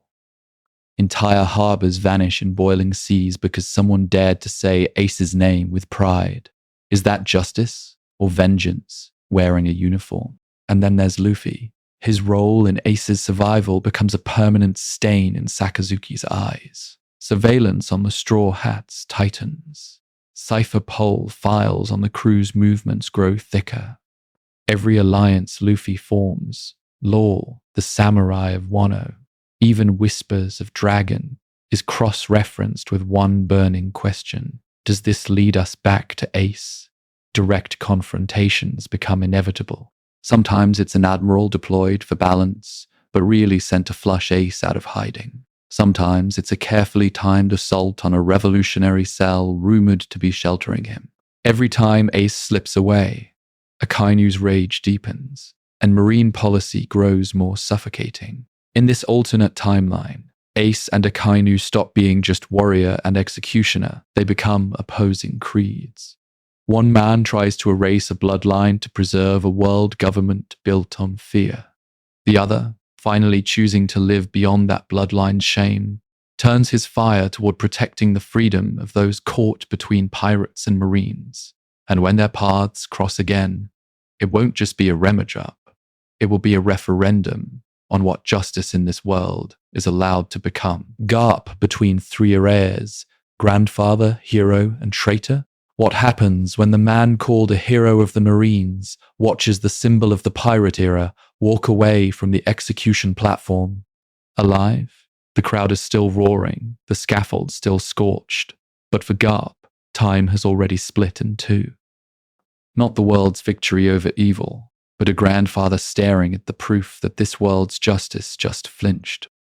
Canon gave you that image of Garp, fists trembling, teeth grinding, held down by Sengoku as Ace was led to his death. In this alternate timeline, that same pressure builds, but it doesn't break in the same place. His whole life has been a contradiction, training Luffy to chase freedom while forcing him into the Marines, hiding Ace in the mountains while hunting pirates at sea, laughing with Roger on the Oro Jackson while swearing loyalty to the world government. All of that explodes in one heartbeat. Picture this. Akainu launches for Ace, magma burning through the air, and Garp moves. Not a flinch, a step.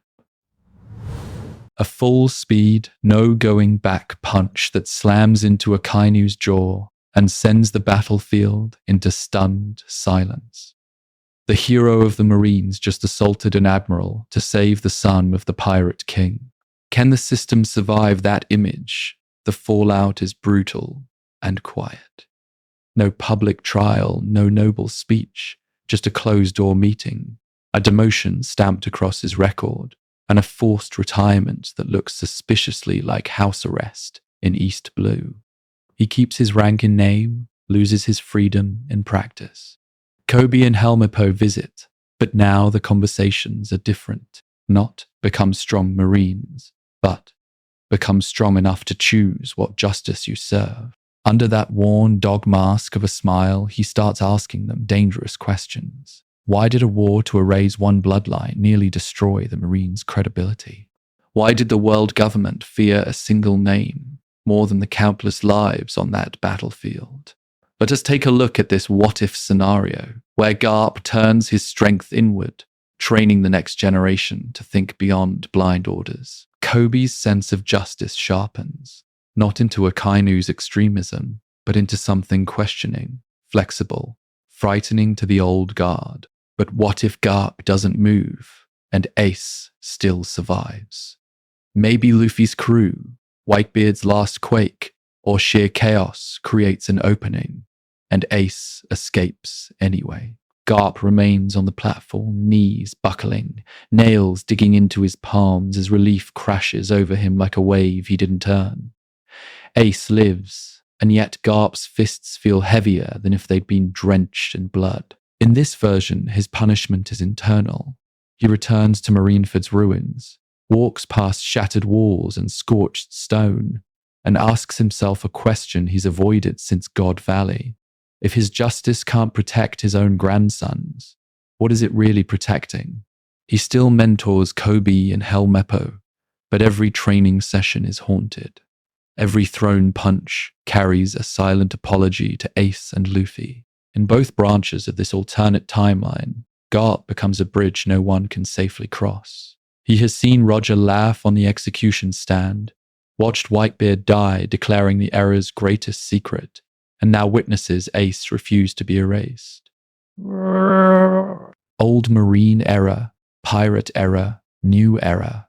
He contains all three, and none of them fit inside the uniform anymore. So he shifts from hero to something far more dangerous, a quiet saboteur of extremism. He doesn't openly defy Akainu, he corrodes him. A word here, a doubt there, a young officer taught to prioritize people over orders. Picture this old man sitting on a porch in East Blue or a bench at Marine HQ, planting ideas that will one day bloom into outright rebellion. And when those seeds finally sprout, when Kobe stands between Akainu and another necessary sacrifice, when Ace and Luffy's journey collides with marine ideals reshaped by Garp's regret, you'll have to ask, was Garp a hero, a traitor, or the one who quietly lit the match for the final war? Kobe's new resolve, witness to a failed execution and a new justice. Picture this, the roar of Marineford has faded, the battlefield drowned not in silence, but in whispers, not of a glorious execution, but of a failure. A son of the Pirate King walked into the plaza in chains and somehow walked back out alive. In canon, you remember the moment that split the sky for Kobe, a trembling rookie standing in front of a Kenai, knees shaking, voice cracking, begging the Admiral to stop the pointless slaughter. For a heartbeat, the entire war paused. Then Shanks appeared, blade drawn, and Kobe's tiny act of courage was preserved by a Yonko's overwhelming strength. That was the day Kobe first saw that justice could mean saying no to his own side. In this alternate timeline, that same boy watches something even more destabilizing. The world government builds a spectacle to erase Gol D Rogers' bloodline, only to let Ace slip through its fingers in front of the whole world. The broadcast cuts early. The official report spins it as a strategic withdrawal. But Kobe saw everything. He saw Sengoku's clenched jaw. He saw Garp's fists buried in the ground. He saw Marines dying for an execution that never happened. What happens when a soldier raised on posters of absolute justice watches his superiors fail at the very symbol of that justice? The propaganda that shaped Kobe's childhood, pirates evil, Marines righteous, the world government infallible, starts to crack, not shatter, not yet, but fracture in thin, dangerous lines. And here's the pattern interrupt. Kobe finds himself thinking about Ace with respect. This was supposed to be a condemned criminal. Instead, he watched a man fight to protect his little brother, endure torture, and still cling to the will to live. He watched Luffy, half dead, hurl his body through admirals and warlords just to reach that platform. How do you forget that kind of strength? You don't. Kobe remains a Marine. He still believes in protecting civilians, still salutes, still trains until his lungs burn. But in the quiet corners of HQ, when the war reports talk about pirate scum, a part of him remembers Ace smiling through blood and Luffy screaming that he will save his brother no matter what. In this alternate timeline, Kobe's justice shifts from blind obedience to something far more dangerous, personal conviction. Let us take a look at this what-if scenario from the future's perspective. After Marineford, the world government cannot afford to look weak. So who do they send when rumors of Ace and Luffy resurface? Promising, idealistic officers. Men like Kobe, Imagine the order sliding across his desk. Track port gas D. Ace, neutralize monkey D Luffy. Would he obey? Would he stall? Would he quietly misreport their trail to buy them time? Each mission becomes a test. Each encounter with refugees, oppressed islands, or corrupt nobles widens the gap between the justice he was taught and the justice he feels. Kobe turns into a quiet ticking time bomb within the marine system. No grand speeches, just accumulating doubts.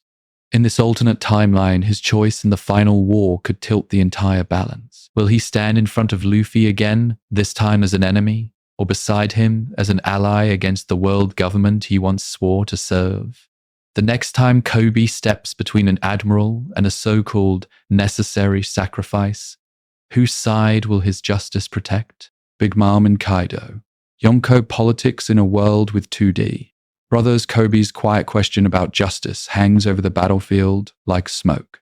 While he looks up at the admirals, somewhere far across the new world, other monsters are already adjusting their plans.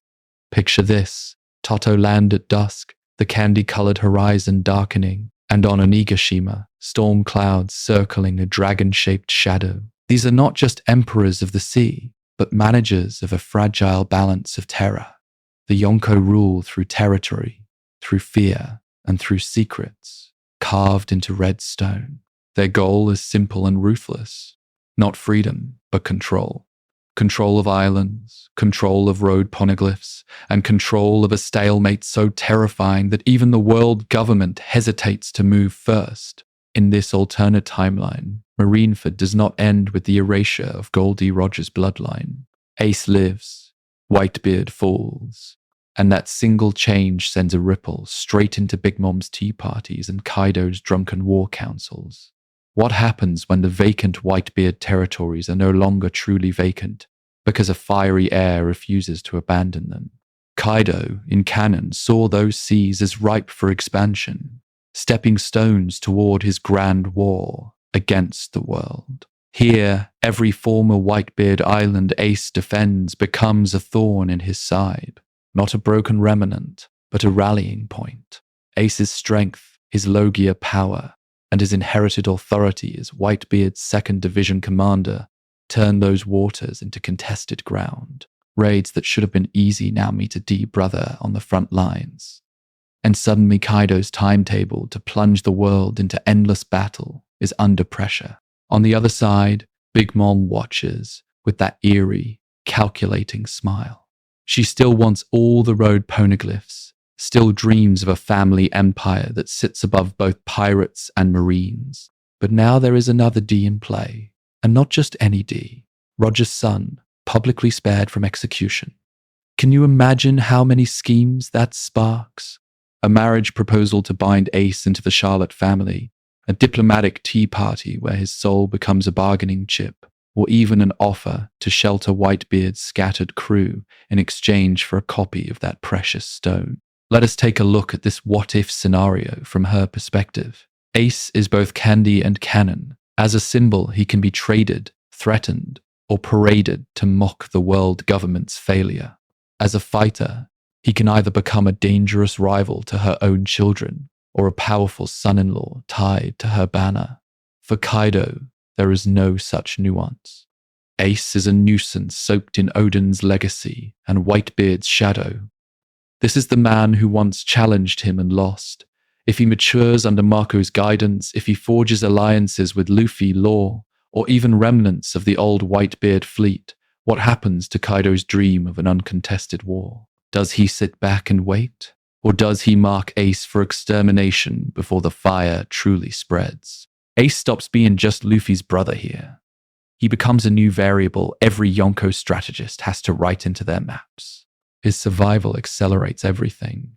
The scramble for territory, the clash over poneglyphs, and the march toward a multi-front conflict where Big Mom, Kaido, the Marines, and the world government all collide. And when both D brothers start moving toward the same final island, the next shift in this balance of terror will be impossible to ignore. The Straw Hats' reactions, how each crewmate processes Ace's survival, When both D brothers start moving toward the same final island, you can't just look at the Yonko and the world government. You have to look at the tiny ship cutting across the waves toward that storm, the Thousand Sunny, and the crew that watched Luffy almost lose everything. Picture this. Not the blazing chaos of Marineford, but the quiet hours after, when news filters through scattered newspapers and whispered marine reports. The Straw Hats are still separated, still in their own brutal training grounds, but one headline cuts through distance and time. Port Gas D. Ace lives. Relief hits first. Then the horror of how close that word came to being dies. They all remember him. Zoro remembers the man who burned a warship just to nap, and still smiled at Luffy like a proud older brother. Nami remembers the way Luffy's whole face lit up at Alabasta when Ace appeared, how her own fear eased because if someone that strong cared about Luffy, maybe they'd be okay. Usopp remembers staring at Ace's bounty poster thinking, so this is the kind of monster Luffy's related to? Sanji remembers the easy camaraderie over food and fire, two idiots arguing about meat and manners while the desert night closed in. In this alternate timeline, those memories stop being just warm snapshots.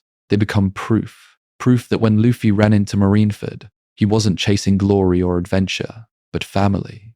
What happens when the crew realizes just how close that family came to being erased by justice on a public stage? Zoro takes it the way he takes everything, as a challenge. Ace survived a war of monsters. Luffy threw himself into that war half prepared and still shook the world. For Zoro, Ace becomes another benchmark of strength, not one that belittles him, but one that tells him, if you're going to stand beside that idiot captain, you can't afford to lag even a single step. Every swing of his swords on Kuraigana now carries an extra weight. He's not just chasing Mihawk. He's making sure Luffy never has to scream that helpless again. Nami, on the other hand, feels the danger curve spike. Ace alive means the bloodline of Gol D. Roger is still out there, still a target, still a symbol the Marines and world government will never stop hunting. Her maps during the time skip aren't just about currents and weather. They're risk charts, escape routes, contingency plans built around 2D, brothers drawing every kind of enemy. Usopp and Chopper process it as terror and determination mixed together. If Luffy was willing to die for Ace, then they have to become strong enough that he never has to make that trade. Robin quietly files Ace's lineage alongside the will of D and the Void Century, another living key the world government tried and failed to erase. Let us take a look at this what-if scenario from one more angle. Training. On Rasukaina, Luffy is punching to protect his crew and chase his dreams, yes, but also to make sure the next time he grabs Ace's back, his hands don't slip. Across the world, the Straw Hats mirror that resolve. Every new technique, every bruise, every near-death trial is fueled by the image of Luffy on his knees in Marineford Prial, and the miracle that Ace walked away. So when the day finally comes and the Sunny's figurehead cuts through a new world fog, when a familiar fireship pulls alongside and Ace steps onto the deck, it won't just be a tearful reunion. It will be a silent test. Have they grown enough to be worthy of sailing with the Pirate King's brother? Or will that meeting ignite a new conflict none of them are ready for? Ace and Shanks, a meeting of red-haired legends. That silent test doesn't just come from the Straw Hats. It comes from the sea itself. Late evening in the New World, the sky bruised purple, the wind carrying rumors instead of rain. And on the horizon, another red silhouette cuts across the waves. Not the Sunny's lion, but a grinning skull beneath a red flag. Not a crew searching for their captain, but a Yonko coming for a single man. Picture this. The Red Force pulls alongside Ace's modest fire-scarred ship, and Shanks himself walks across the gap with that easy, dangerous calm that once froze Marineford. You remember his role there, the man who stepped between a Kainu and a broken Luffy. The man who stopped the slaughter with a sentence, who shielded Kobe when justice would have turned a brave stand into a corpse. In this alternate timeline, Shanks is the one who honored Whitebeard's last quake and Ace's supposed sacrifice, only to hear later that the son of Roger survived the noose the world government built for him. So why does he come now? Is it to check on an old captain's child, or to measure a living symbol that could tilt the balance of power? What happens when the man who once wore Roger's straw hat stands face to face with the man who wishes he'd never been born with Roger's blood? That's the tension hanging in the salt air as Shanks offers Ace a drink instead of a demand. Let us take a look at this what-if scenario. Shanks doesn't start with warnings or politics. He starts with stories. Not the legend of the pirate king, but the man who snored too loudly, who burned stew worse than Sanji would ever tolerate, who cried when his crew were hurt and laughed when they mocked his terrible singing. Slowly, he peels Roger off the wanted poster and back into a human being. For Ace, who has spent his whole journey cursing that name, this is a pattern interrupt. If Roger was a monster, then Ace can hate himself with clarity. But if Roger was a man who chose freedom, knowing it would paint a target on everyone he loved, then what does that make Ace's own choices? A curse? Or an unfinished answer? Only after that does Shanks let the air grow heavy. He speaks Teacher's name. Blackbeard isn't just another rival pirate. He's the Storm Whitebeard misjudged, the man who turned Marineford into a stepping stone instead of a grave. Shanks reinforces what Sengoku, Garp, and even the Marines felt in their bones. Teach is the crack in the world, not just the era. In this moment, Shanks doesn't tell Ace to run from his blood. He tells him to define it. Being Roger's son doesn't have to mean repeating Roger's sins. It can mean using that inherited strength to stop the man who profits off chaos. Ace walks away from that meeting, no longer just Whitebeard's 2nd Division commander, and not just the brother Luffy almost died for. He walks away as someone who finally considers this. What if his name could be a shield instead of a chain? The calm before the storm. A world on edge after Wano Ace decides his name can be a shield at the exact moment the world forgets what safety feels like. Night over Wano. Lanterns floating, drums fading, the sky finally clear of dragon-shaped clouds. Not the quiet of peace, but the quiet of a battlefield that hasn't realized the next war has already started. In this alternate timeline, the victory over Kaido still comes, but it doesn't look quite like canon. Luffy still pushes his strength past every limit. The samurai still rise, but this time, Ace is there on the rooftop, fire clashing with thunder. His flames carving openings that Luffy and Yamato drive through. Not one reckless captain standing alone against a Yonko, but a brotherhood of inherited wills refusing to bow. Picture this. Kaido falls, the Onigashima skull trembling as the beast pirates collapse. And word doesn't just leak out. It explodes. The newspapers can't contain it. Whispers turn into stories. Stories turn into legends. People don't just hear that a Yonko was defeated. They hear the names tied to it. Straw Hat Luffy, Port Gas D, Ace, Yamato, the rebellious child of a Yonko, and a nation of samurai that the world government tried to erase. What happens when taverns from East Blue to the New World start repeating the same impossible sentence? They beat Kaido, the myth of Yonko invincibility, already cracked by Marineford, now shatters. First Whitebeard's era ends, then Kaido falls, and Big Mom's territory trembles as her alliances fracture. Suddenly, the seas don't feel stable. They feel open, dangerous, tempting.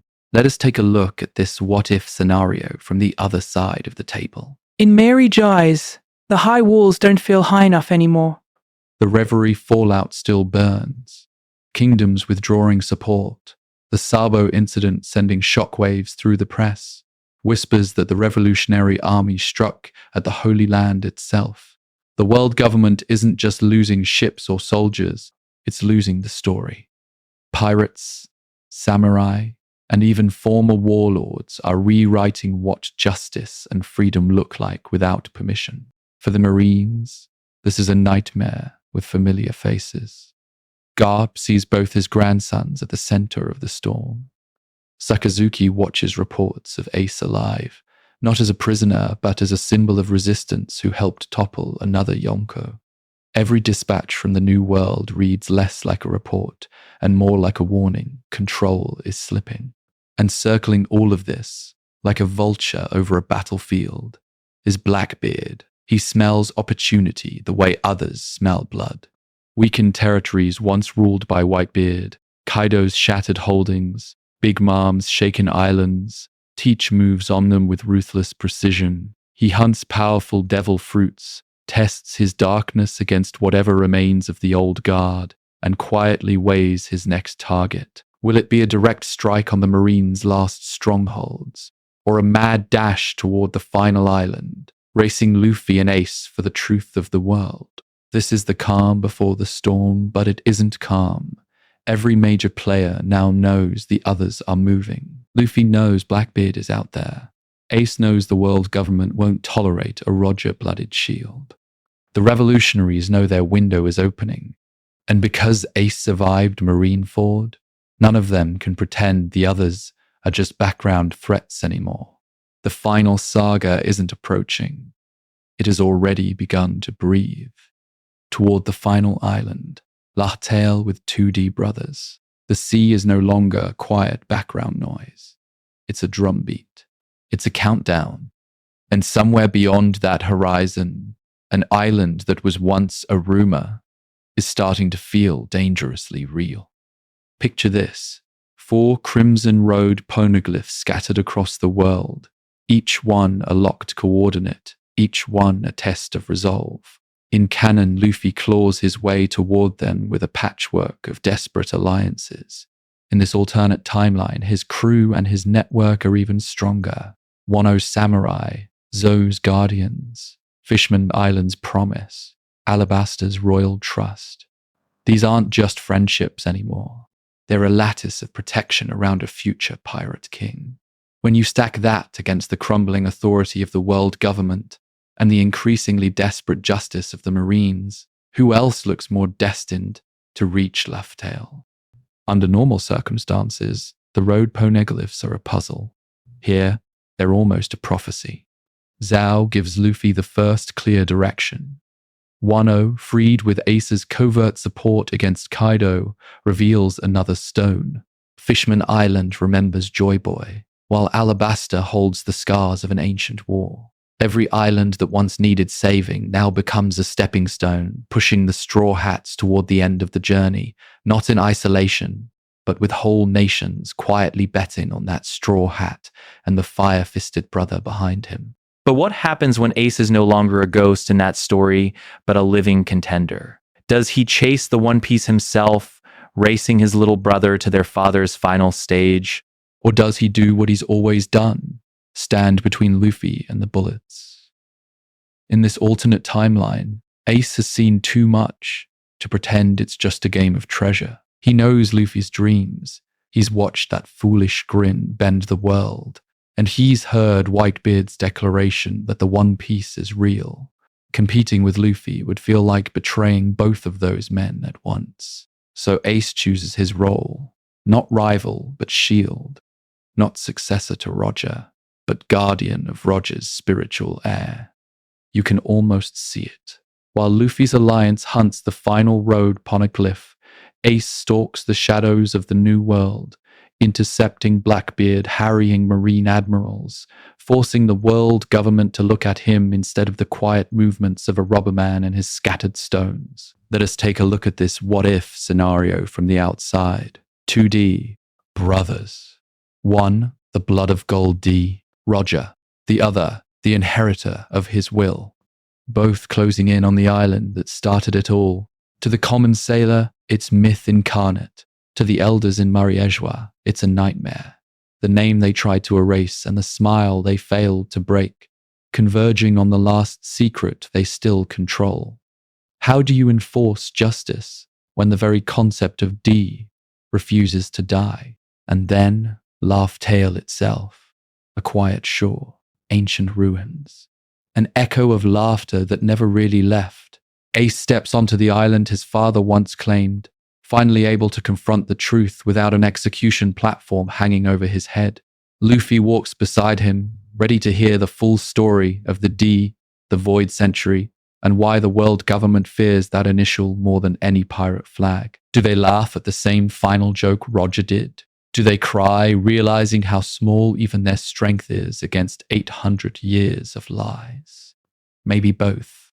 Maybe that's the point. Because if the One Piece is ultimately about freedom, what does that mean for a man who spent his whole life chained to a name he never chose?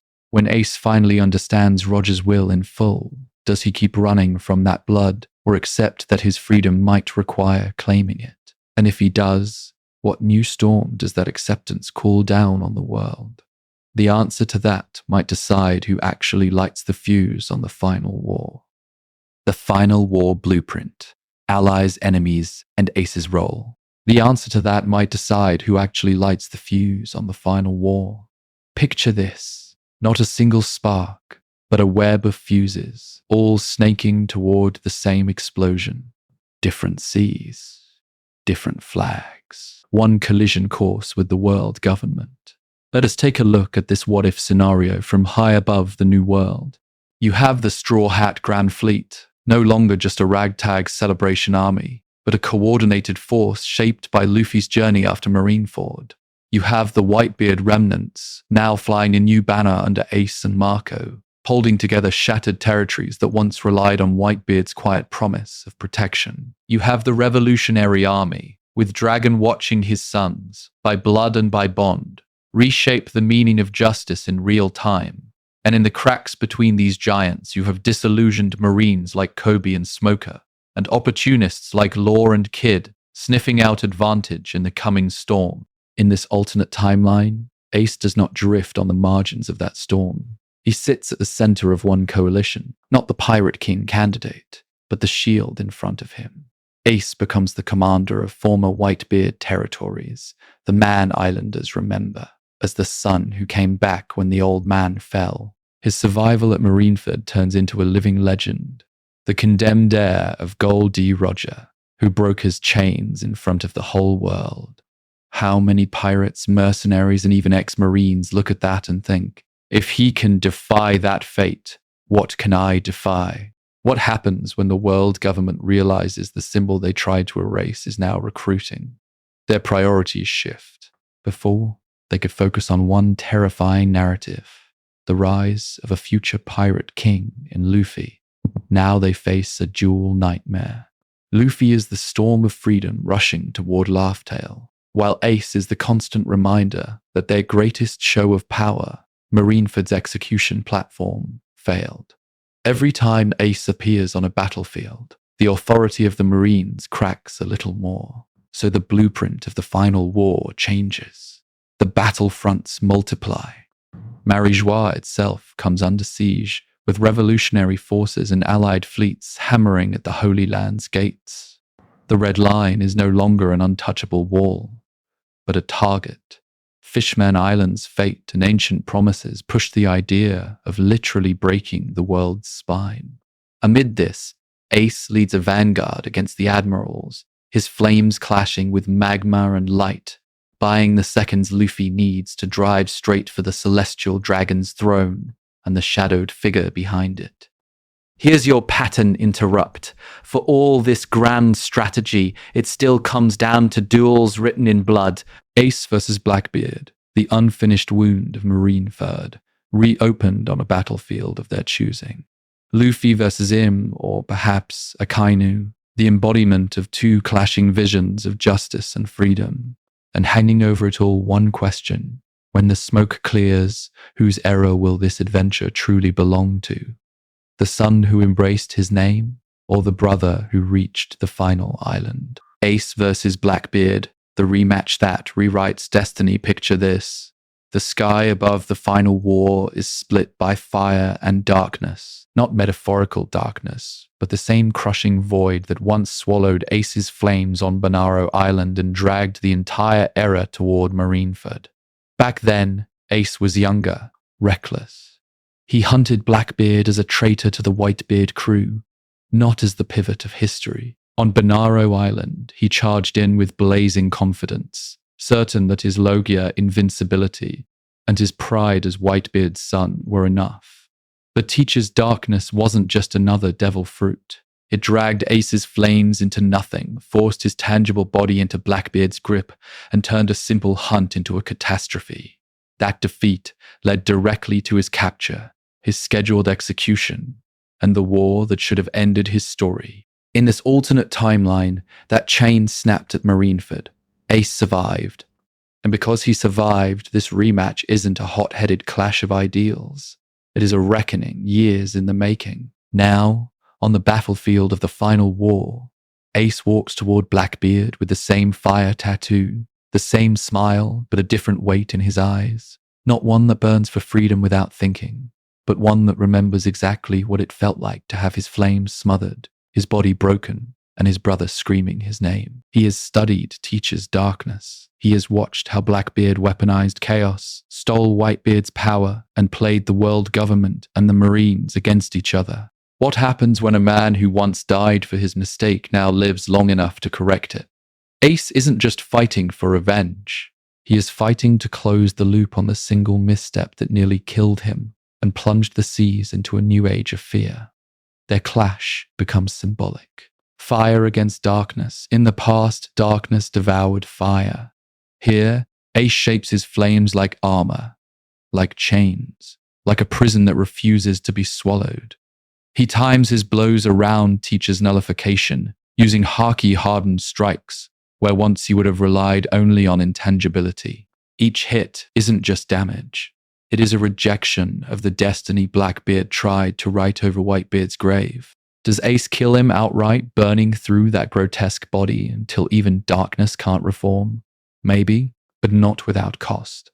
You can imagine Ace staggering, lungs shredded, life expectancy carved down in exchange for one final, decisive inferno. Or perhaps he doesn't kill Teach, but maims him so brutally, crushing his darkness-shrouded arm, shattering his jaw, that Blackbeard can no longer be the era's defining monster, only a wounded relic. Let us take a look at this what-if scenario from the wider lens of justice and power. In canon, Ace's death is Blackbeard's greatest weapon. It legitimizes his gamble, clears his path, and breaks Luffy's spirit long enough for Teach to rise. Here, Ace's survival becomes the blade that cuts that ascent short. The man who was supposed to be erased as Roger's shame instead stands as the wall that Blackbeard cannot climb. And as the dust settles, one question lingers for you and for Luffy alike. If Ace rewrites Blackbeard's fate here, how far does that ripple travel? To the throne of the world itself. Luffy versus Akainu. A clash of inherited wills. Picture this. The war that once ended with a brother's death instead leaves behind a scar that refuses to fade. Not a grave on a snowy island, but a question hanging over the seas. If Ace lives, does the man who tried to erase him simply walk away? In this alternate timeline, Akainu doesn't get his clean execution. He gets something worse. Failure. He burns through Ace, he scars Luffy, he helps kill Whitebeard. But the symbol he wanted gone, the blood of Roger, escapes. For a man of absolute justice, that isn't just a setback. That's an insult. From that moment, his mission quietly evolves. Not just to crush pirates, but to personally crush the brothers who defied Marineford's verdict. You know what that means down the line. As Luffy's journey pushes him toward the throne of the seas, as his crew shatters gears of the world government from Dressrosa to Wano, Akainu isn't seeing a goofy upstart anymore. He's seeing the living continuation of everything he swore to annihilate. Roger's will, Whitebeard's declaration, and now an era that refuses to bow. This fight isn't optional. It's inevitable. The personal stakes are twisted compared to canon. There, Akainu killed Ace and nearly broke Luffy's soul. Here, he tried and failed, but the damage still runs deep. Luffy's body remembers the magma tearing through his chest. Ace remembers the moment his own death sentence turned into a desperate escape. Their future was almost erased in one vertical column of molten hatred. How do you walk away from that and pretend it's just another admiral? Let us take a look at this what-if scenario where Luffy finally stands before Akainu as an equal. Not the half-conscious rookie dragged off Marineford, but the man who has traded blows with Kaido, awakened Gear 5th and forged advanced haki through battles that shook the new world. His conqueror's haki doesn't just flare now. It coats his fists, bends the battlefield, and laughs in the face of magma that once felt unstoppable. What happens when the sun god's rubber body meets the furnace of absolute justice? Yet the clash goes beyond strength. Akainu is still the embodiment of a marine doctrine that says blood defines destiny.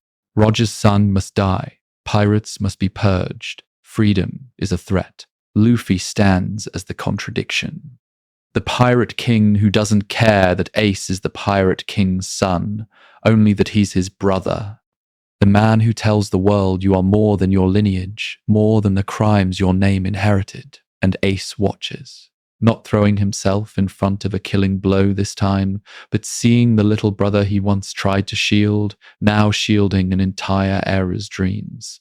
Not one man protecting one life, but one king, protecting everyone's freedom to choose their own. When the magma finally cools, Akainu defeated or forced to confront that his justice has limits, you're left with an image.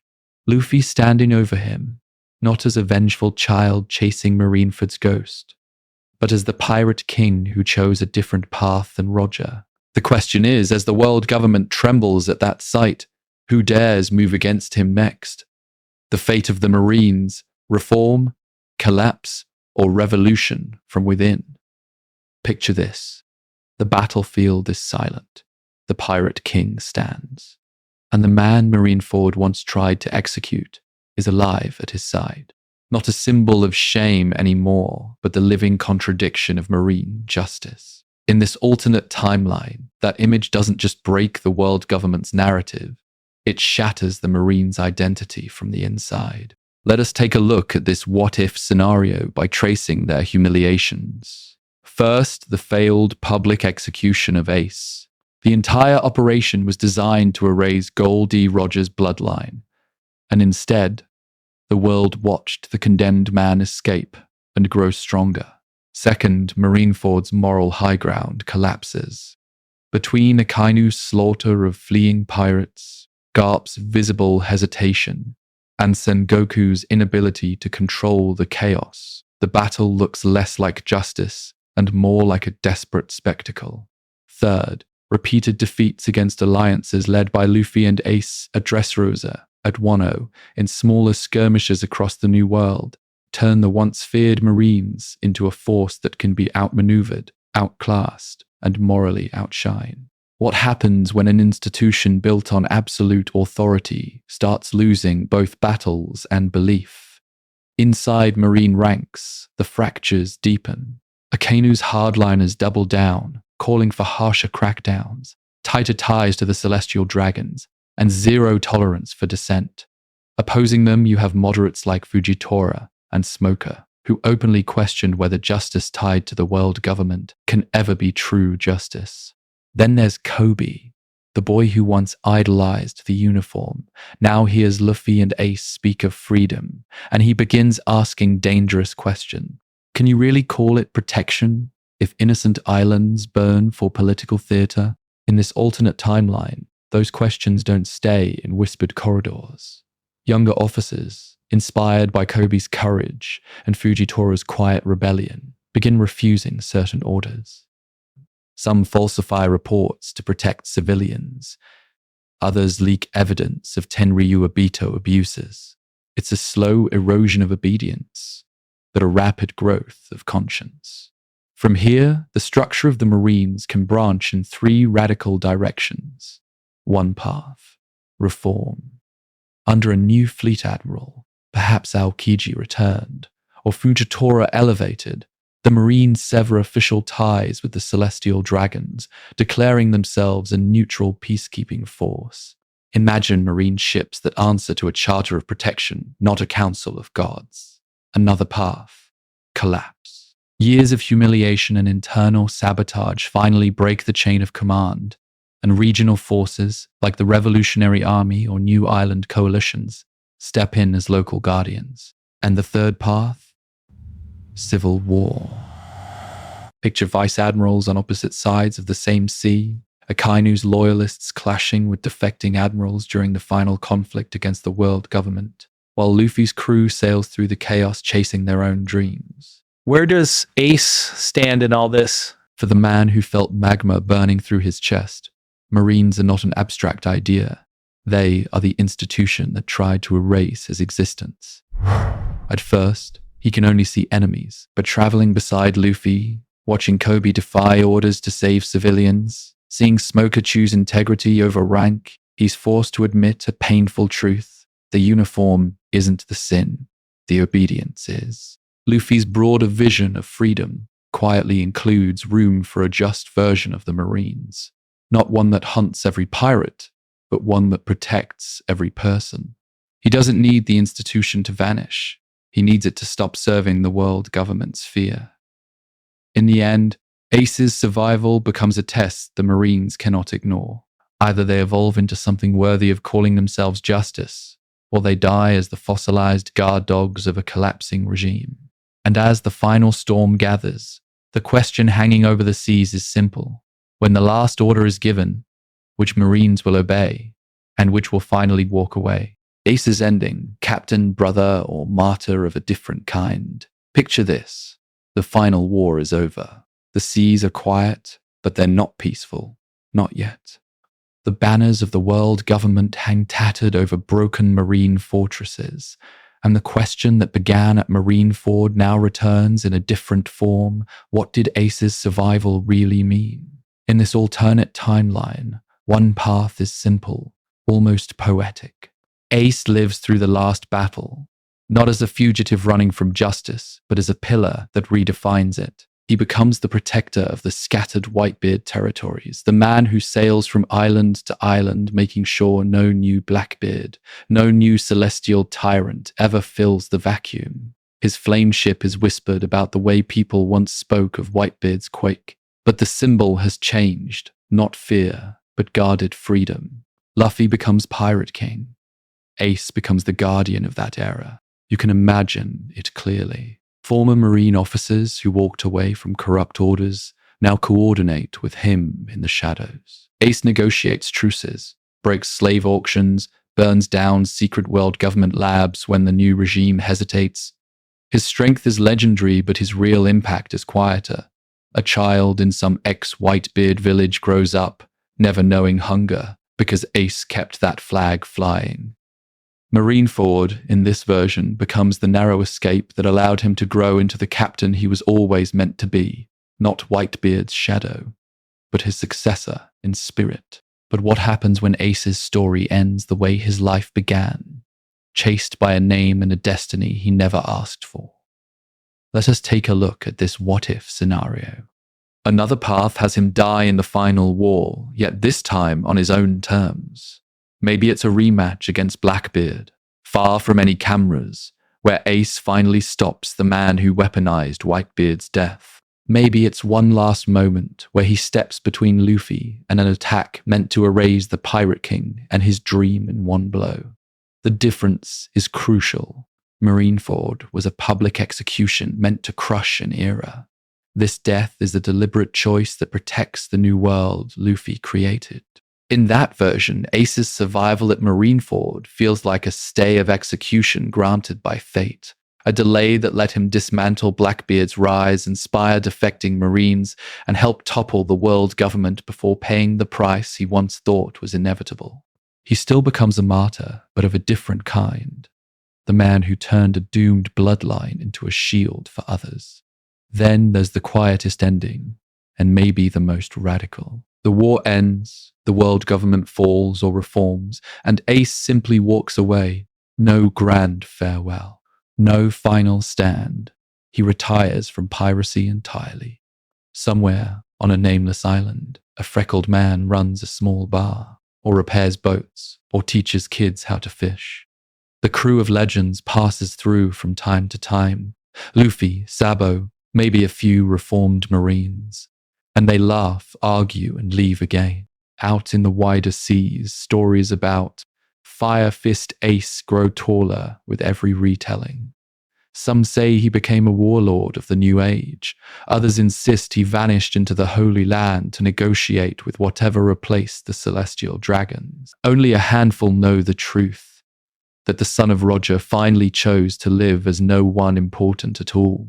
In that light, Marineford stops being the cliff where his life almost ended and becomes the turning point where he stopped living for the expectations of fathers, Roger and Whitebeard alike, and started living for himself. So which ending feels truest to the Ace you've watched evolve in this alternate timeline?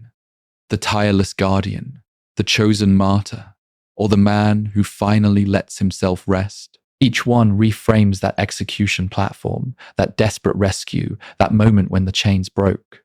Was Marineford a temporary reprieve, a countdown to a meaningful death, or the door to a life beyond war and wanted posters? As we move into the final reflection of this journey, keep that question with you, because how you choose to end Ace's story says a lot about what you believe justice, freedom, and strength really look like when the adventure finally stops. Luffy's journey without the grave, did he still need that pain? That question about Ace's ending doesn't just belong to him. It circles back to Luffy. Because if the death that shattered him in canon never lands, what happens to the boy who swore to become Pirate King? Picture this. The battlefield of Marineford not as a grave, but as a scar that never quite closes. In canon, Luffy leaves that war with Ace's Vivre card turned to ash, his chest torn open, his spirit even more so. Not a wound you walk off, but a wound you build your entire future around. In this alternate timeline, he still collapses under the weight of failure, still feels his strength disappear in front of admirals and warlords. But when he wakes up, Ace is breathing in the next room. So what happens when the guilt is replaced by a different kind of pressure? Canon Luffy trains with Rayleigh because he realizes he was too weak to protect the people he loves. Here he trains because he almost watched Ace die twice, once on the platform and once in the desperate retreat that followed. Not, I failed to save him, but I barely saved him, and next time I might not. The flavor of the trauma changes, yet the core lesson remains. He hit a wall. He saw the ceiling of his strength. He chose to grow. Under Rayleigh, his journey of training still lasts 2 years, but the images in his nightmares are different. Not Ace's final smile, but Ace's exhausted grin in a hidden cove, chained to bandages and oxygen, insisting he's fine. Luffy doesn't just want freedom for himself anymore. He wants enough power that Ace never has to run from the world government again. Not one brother chasing adventure, but 2 brothers trying to outrun a history written in their blood. In this alternate timeline, is Luffy softer or harder? At first glance, you might think softer. Ace is alive. Sabo returns. The brothers are reunited, yet that very reunion makes him more desperate. Every new ally he meets, from Law to Jinbei, becomes another person he refuses to lose the way he almost lost Ace. His smile is the same, but there's a new edge behind it, a quiet calculation that shows up when he stares down the Marines or hears Blackbeard's name. And the crew feels it. Let us take a look at this what-if scenario from their side. The Straw Hats remember Marineford as the day their captain disappeared into a war they couldn't reach. They know he came back broken, and they know Ace survived because Luffy refused to fall. That shared memory creates a different kind of loyalty. They aren't just following a man chasing dreams, they're following someone who has already stormed the heart of marine justice and lived. When Luffy declares he'll take down the Yonko, when he sails toward the final war against the world government, the crew knows Ace is somewhere on another front, carrying his own fire into the conflict. That knowledge doesn't make them hesitate, it steels them. Because every victory Luffy wins is one more step toward a world where Ace isn't hunted for his bloodline, only judged by his choices. In the end, Luffy's dream of becoming Pirate King barely changes in words, but it shifts in meaning. To be the freest man on the sea now means creating a sea where his brother can laugh without shackles, where no execution platform waits in the center of the world. But if Luffy fights to free Ace from his past, can Ace ever truly let go of it? Freedom, blood, and choice. What Ace's survival really changes so when Luffy swears he'll build a world where Ace can laugh without shackles, the spotlight quietly shifts. For the first time, Ace can't die for someone else's dream. He has to live for his own. Picture this.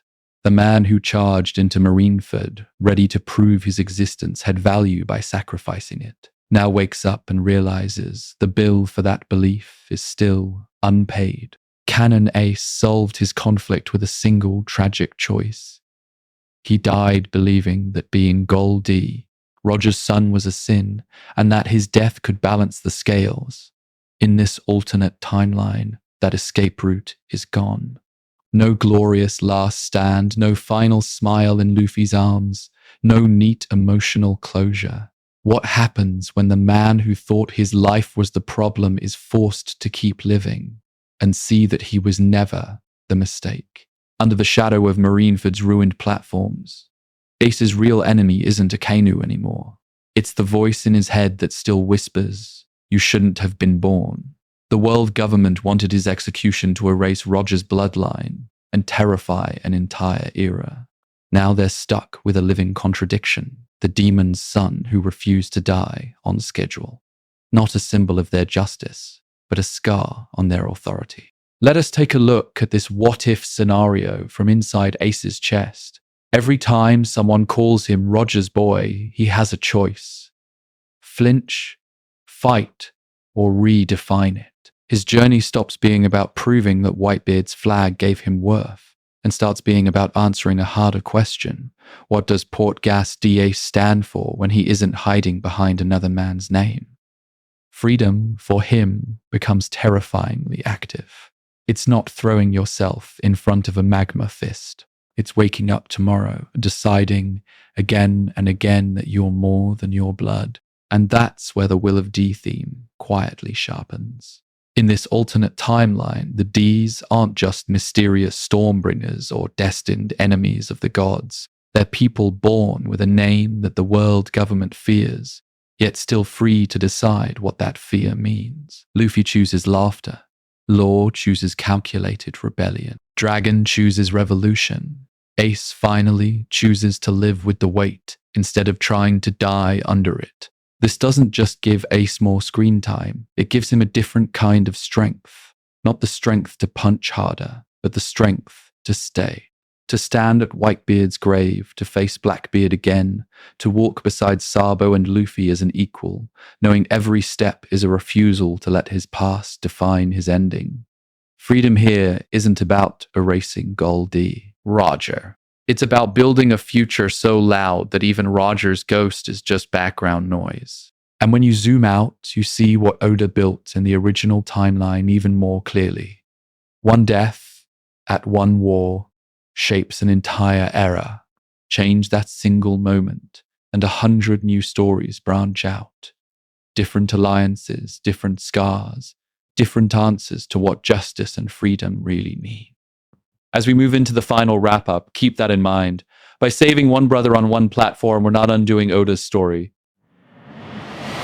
We're testing its foundations and seeing just how many adventures were always hiding inside that one impossible choice. From Marineford to the final war, tracing the ripple effect. So now, standing at the end of this journey, you can trace every fracture line back to that one impossible choice on the execution platform. Not the world where Ace's Vivre card burns to ash, but the one where it stubbornly keeps smoldering in Luffy's hand. Picture this. One brother saved, and the entire age of pirates shifts a few degrees off its axis. In this alternate timeline, Marineford still bleeds, Whitebeard still falls. But his last words are different. Not a quiet confirmation that the One Piece exists, shouted into a dying sky, but a pointed challenge that the next era will be decided by those who protect their family, not by the world government that tried and failed to erase a bloodline. What happens when the symbol they meant to execute walks away alive, carrying that message on his back? The propaganda machine stutters. The broadcast cuts early. The official story becomes a clumsy mix of strategic mercy and calculated justice. Even as pirates replay underground Den mushy footage of Ace breaking his chains. Luffy still collapses afterwards, but it's a different breakdown, not the hollow, ace-shaped void of cannon, but the crushing realization that his strength almost wasn't enough to protect anyone. Under Rayleigh, his training shifts, not just to get stronger for his crew, but to become the kind of captain who never again leaves a brother's fate to chance. Meanwhile, Ace refuses to be just the rescued prince of the sea. The payback war hits harder because he's there to lead it, turning a desperate retreat into a brutal, organized counterattack. During the time skip, he becomes the beating heart of the scattered Whitebeard remnants, a commander who trades reckless charges for calculated strikes, even as he still rushes in when a friend screams. When he returns to Wano, it's not as a ghost in Yamato's memories, but as an ally who helps crack Kaido's armor from a different angle, forcing the Yonko to acknowledge a new D variable he can't quite predict. Blackbeard feels that pressure most. Their confrontation doesn't vanish, it mutates. Instead of a fatal ambush at Marineford, you get a hunted warlord in the New World, dragged into a rematch he can't fully control, his rise delayed and warped by the one man he thought he had already buried. World institutions adapt or harden. The Marines under Akainu double down, building a harsher version of justice, specifically shaped to counter the legend of a living Roger Eyre. The revolutionaries, staring at this unexpected symbol who refuses both throne and execution platform, recalibrate their plans around the chaos Ace naturally generates. Even the Yonko adjust their strategies, measuring not just Luffy's wild ascent, but the steady, dangerous gravity of his older brother. And through it all, nothing happens in isolation. Garp's hesitation at Marineford, Sengoku's compromises, Shanks' quiet counsel on that blood-soaked battlefield. Each choice nudges the era into a slightly different orbit. Let us take a look at this what-if scenario as a whole, and you see a simple truth. Save one man, and you don't just rewrite his fate, you bend everyone's dreams around a new center of gravity. So as we close this timeline, ask yourself, which version of the story feels more dangerous to the world government? The martyr that died, or the flame that refused to go out? Hold on to that thought, because this isn't the last impossible choice we're going to test. Why Oda let Ace die? Respecting canon while playing with it, you just weighed two different kinds of danger. The symbol that dies, and the fire that keeps burning. Now you have to ask a harder question. Why did Oda choose the grave over the flame in the first place? Picture this. Marineford at its quietest moment. Not the cannon fire, not the admirals, but that single instant when Ace thanks Luffy for loving him. That line isn't just sad, it's structural. Ace's death is the point where One Piece proves it isn't just an adventure about freedom, but a world where justice and cruelty have real, irreversible teeth. Without that loss, does Luffy's breakdown, his training with Rayleigh, his leap from reckless prodigy to future emperor candidate still land the same way? Ace's death also slams a door on an error. Whitebeard falls, declares the One Piece is real, and the seas erupt. The old guard is gone. The throne is empty. Blackbeard steals the Gura Gura, and you feel the story snap into its new world shape. In this canon path, Luffy's scar, Ace's grave, and the shattered plaza are not decorations. They're load-bearing pillars. Remove one, and the entire emotional architecture has to be rebuilt. That's exactly what happens in this alternate timeline. So let us take a look at this what-if scenario with that in mind. This isn't about fixing Oda's writing. It's a stress test. What happens when you pull out a major Jenga block and see if the themes still stand? Does Luffy still chase his dreams with the same desperation if the worst didn't happen? Does the world government still feel terrifying if their most public execution fails? You're not saying Oda was wrong. You're exploring how resilient his core ideas really are. And there are places where canon undeniably hits harder. The quiet hill at the end of Marineford, with Ace and Whitebeard's graves, gives the great pirate era a literal burial site. Sabo inheriting the Mera Mera no Mi in Dressrosa isn't just cool. It's a ritual of grief, a brother picking up a will that can never be returned to its owner. Every time you see Luffy's X-shaped scar, you remember the fist that almost killed him and the brother he couldn't save. Those are scars the alternate timeline can only echo, never replace. Yet in this alternate timeline, emotional richness shifts rather than vanishes. Instead of grief frozen in stone, you get Ace in motion. You watch his strength evolve beyond the hot-headed commander who died at Marineford. You see the version of Wano where Ace actually walks back into that country he once promised to free. How does he stand beside Luffy against Kaido? How does he look Yamato in the eye, knowing he survived the war that killed her hero? And when he finally faces Blackbeard again, is it revenge, responsibility, or something more complicated driving that final clash? The truth is, you don't have to pick a side. Ace's canon death is necessary for the story Oda chose to tell, a journey where loss carves Luffy into someone worthy of the Pirate King's throne. But imagining him surviving lets you circle back and appreciate that choice from a new angle. You see what's gained, what's lost, and how carefully the original was built. And if this one changed event can warp the world so drastically, what happens when we touch something even more sacred than Marineford? Your turn. How would you rewrite Ace's second chance? What happens when we hand that sacred moment to you instead? Picture this. The war is over, the smoke is thinning, and Ace is still breathing, not as a fixed outcome, but as a question mark. From here on, this alternate timeline doesn't belong just to the story we laid out. It belongs to you. So, if you were holding the pen, what kind of second chance would you give him? Let us take a look at this what-if scenario from your side of the screen. First decision. Blackbeard. Do you have Ace hunt him down early and end that threat before he can grab the Gura Gura no Mi? Or do you spare Teach for one last, world-shaking rematch during the final war for freedom? Is Ace the man who executes the traitor who destroyed his crew, or the man who refuses to stain Whitebeard's flag with vengeance? Then there's Ace himself. In your version, does he survive all the way to the last clash against the world government, standing beside Luffy when the era finally breaks? Or do you write a second, different sacrifice? One where he chooses a death on his own terms, not as a prisoner, but as a commander who understands the weight of justice and legacy. Go back with me to Marineford for a moment. In this alternate timeline, who actually pulls Ace off that platform? Do you want Garp to finally rebel, trading his marine coat for his grandson's life in front of the whole world? Do you prefer Shanks carving a path through admirals, forcing a ceasefire that spirals into political chaos?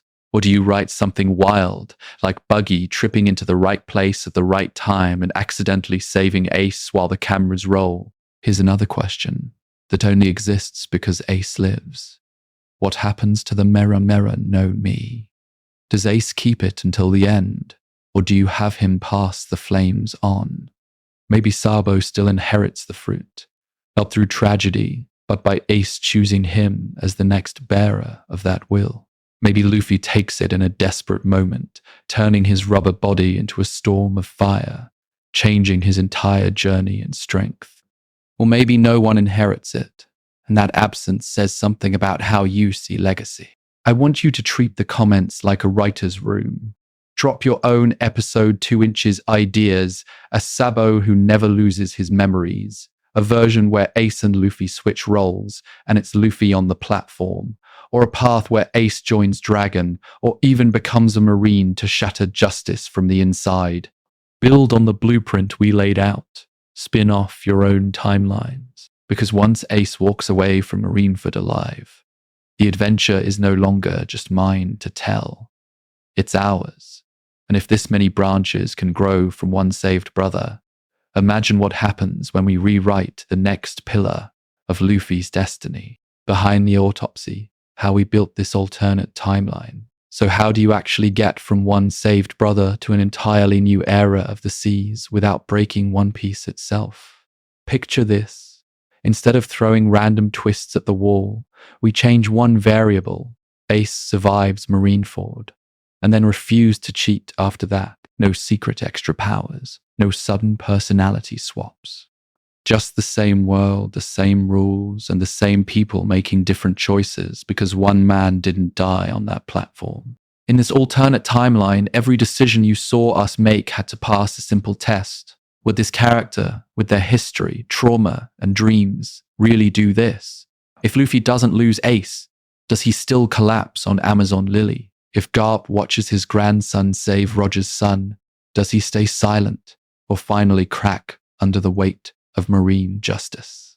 We followed motivations like a log pose in a storm, letting the emotional currents pull events rather than forcing them into fan service. To keep the journey grounded, we locked in canon events as anchor points. Marineford still happens. Whitebeard still falls. The payback war still erupts because Blackbeard doesn't just disappear because Ace lived. Dressrosa still festers under Doflamingo's smile.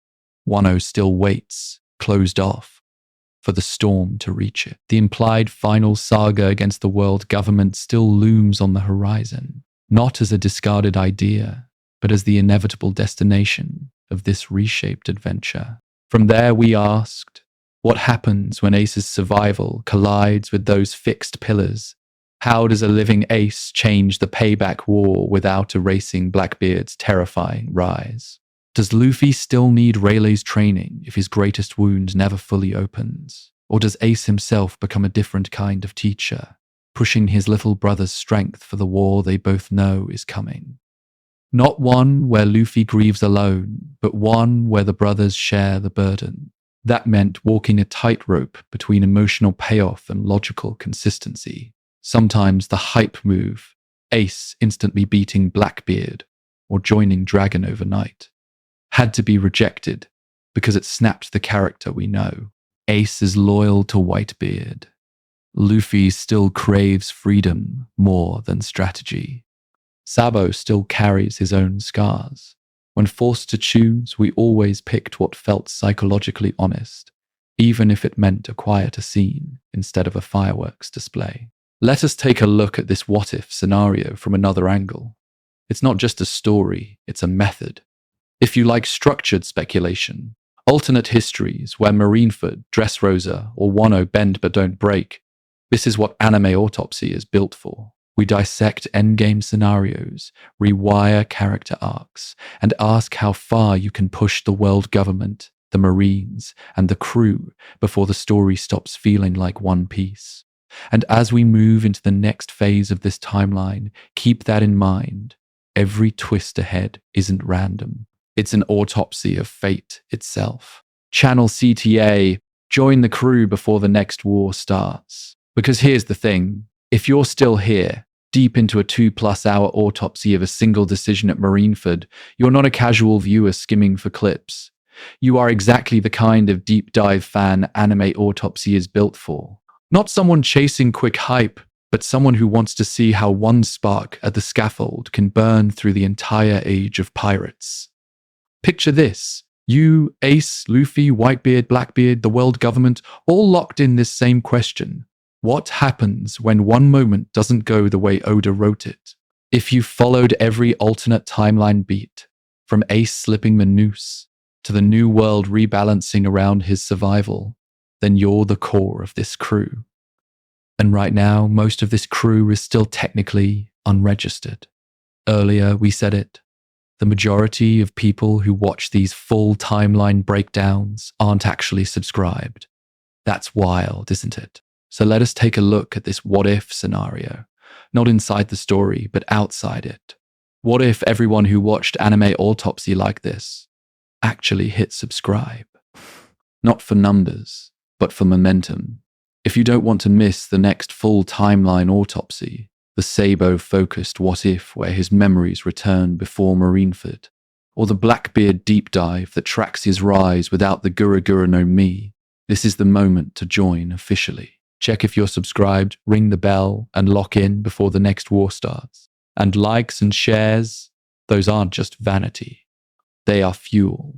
The more engagement this specific adventure gets, the more ambitious we can get with the next one. You want a frame-by-frame breakdown of Ace versus Blackbeard rematch scenarios? A full reconstruction of the final war structure based on the latest manga chapters, with the Marines, the Revolutionaries, and every Yonko faction colliding in real time? That kind of project takes time, strength, and frankly proof that there's a crew ready to sail with it. Pattern interrupt for you. Pause and think of one person who still argues that Ace had to die. Got them? That's who you send this to.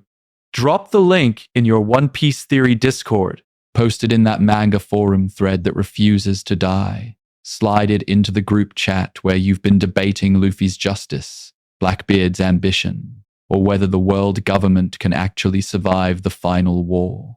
Because in this alternate timeline where Ace lives, your engagement is what lets us keep pushing further. Join the crew now, so when we set sail into Sabo's path, Blackbeard's darkness, and the true shape of the last great war, you're already on deck when the next video hits. One last look at Marineford, the moment everything could have changed. So let us take a look at this what-if scenario one last time, right where everything could have ended. Picture this. The sky over Marineford is split by fire and ice. The plaza is a graveyard of shattered stone, and at the very center stands that towering execution platform. Two brothers, one blade, one order, one instant. In canon, you know how it goes. Akainu's fist of magma, Luffy's body already broken, Ace turning with that half-second of hesitation that costs him everything. Not a heroic escape, but a sacrifice carved straight into the era itself. Not a clean victory for justice, but a brutal warning from the world government that Roger's bloodline will be erased in front of the world. In this alternate timeline, the scene looks the same, until it doesn't. The fists still fall, the screams still rise, but this time, Luffy doesn't collapse just short of Ace's chains. This time, a stray ice shard from Aokiji's earlier assault shifts the rubble under Akainu's feet, his killing blow grazing instead of piercing. This time, Marco and Jinbei close the gap half a second faster, and the opening is just wide enough for Ace to move. It's not a grand rewrite of fate. It's a tiny slip, a cracked stone, a single misjudged step. Yet that one moment takes the Marineford you remember and splits it into two timelines running side by side like twin currents. In one, Ace dies, and the age of pirates surges forward in a single deafening wave. In the other, Ace lives, and the age of pirates shifts through 1,000 smaller cuts, a delayed breakdown for Luffy, a different path to strength, a slower, more contested rise for Blackbeard. Think about the weight packed into that fraction of a second. For Luffy, it's the difference between a wound that never quite heals and a scar he can still joke about years later. For Ace, it's the moment he stops running from Roger's name and starts weaponizing it against the world government that tried to execute him as a symbol. For the Marines, it's a permanent question mark over their absolute justice. If they couldn't even finish this, what can they truly control? What happens when that one survival ripples outward?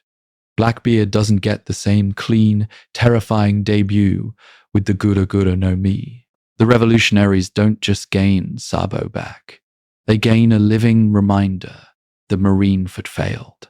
Even Whitebeard's final words feel different. Not a last stand that ends in total loss, but a dying declaration that leaves behind a living legacy determined to honor his dreams. And that, really, is the magic of long-form storytelling. You can trace an entire future war, an entire journey toward freedom, back to a single instant on a burning platform. The characters are the same. The world is the same. But tilt one decision, one dodge, one tremor in the ground, and you unlock a completely different adventure. As we step away from Marineford's smoke and ash, the intensity doesn't vanish. It condenses. Because if one saved brother can rewrite so much, what happens when Sabo steps onto this altered stage and realizes he's no longer the only one who made it out alive? What ifs as love letters, why we keep asking, what if Ace lived? In this alternate timeline, you've watched Ace dodge the fist that killed him. You've seen Marineford bend instead of break, and you've followed the shockwaves as they tear through the new world. But step back for a moment. Why do we keep coming back to this one question? Replaying that one execution platform over and over again. Picture this. Years after reading or watching Marineford, you still remember the exact panels, the exact frames, the brand on Ace's back, the chains, the way Luffy screams when his brother falls. Ace's death wasn't just a plot point. It was a wound, not a clean cut that heals, but a scar you keep tracing with your thumb, wondering what happens when the blade misses by a single inch. That's where these what-if scenarios really come from. They're not demands for Oda to rewrite the story or angry rejections of canon justice. They're grief in motion. They're fans saying, "We weren't ready to let him go." And instead of closing the book, they open a different door. Every theory, every fan comic, every long comment thread about Ace surviving is really a way of spending more time with a brother we lost too soon. Oda himself quietly invites this kind of play. He answers wild SBS questions, draws cover stories that follow side characters on their own adventure, and releases databooks that peek behind the curtain. He shows us Buggy tripping into power, Enel on the moon, even tiny slices of what Sabo was doing while the world burned. Let us take a look at this what-if scenario through that lens, not as an attack on the original journey, but as a continuation of the creative conversation Oda started. Here's the pattern interrupt. Imagining Ace alive doesn't cheapen his death. It proves how strong that moment really was. If a single scene can fuel thousands of alternate timelines, dozens of theories about Blackbeard's strength, endless debates about Luffy's growth and freedom, doesn't that mean Marineford did its job too well by mapping all the futures Ace might have touched, the payback war he could have led, the final war against the world government he could have ignited? You're not erasing his sacrifice. You're outlining the negative space around it. Not a weaker story, but a fuller shadow. Not less emotion, but more directions for that emotion to travel. So when you imagine Ace standing beside Luffy and Sabo at the end of the world, or commanding a crew that fights for a different kind of justice, understand what you're really doing. You're writing a love letter. Your what if is an act of affection, not defiance, a way of saying this character mattered so much that one lifetime in canon wasn't enough. And as we follow Sabo into this changed era, carrying his own grief and his own dreams, the question becomes unavoidable. How does a brother who already died once learn to live in a world where the dead refuse to stay buried in memory alone? Final thoughts. In any timeline, Ace still burns bright. Sabo's question hangs there for a moment, like smoke over a battlefield that finally went quiet. Because whether you're looking at the canon world or this alternate timeline, you eventually run into the same truth. Ace is a man who refuses to stay dead in people's hearts. Picture this: a burning execution platform at Marineford, a desperate brother screaming his name, a world government trying to erase a bloodline with one public spectacle. In canon, the flames go out with Ace's final breath. In this what-if scenario, the chains break instead, and he walks away, scarred but alive. Different outcomes, same core. Ace is still the man who would rather take the blow than let someone he loves fall. Not a hero who wins every fight, but a brother who never abandons the battlefield. Not a symbol of perfect justice, but a living contradiction, who keeps choosing others over himself until they finally force him to value his own life. In this alternate timeline, you watched him survive Marineford, confront Blackbeard again, and stand beside Luffy in the final war. Yet even there, under that storm of cannon fire and crumbling marine fortresses, what mattered wasn't his strength alone. It was the way he finally fought for his own future. not just as Roger's son or Whitebeard's heir, but as Ace. What happens when someone born to be hated learns step by step that he was wanted all along? In canon, that realization comes with his last smile. Here, it becomes the engine of his continued journey. Every clash with the Marines, every defiance of the world government, every quiet night talking with Sabo and Luffy on the Sunny's deck pushes him further from the idea that blood decides worth. His father's name may have started the story, but it never gets to end it. Ace's role, in any version, is to ignite change.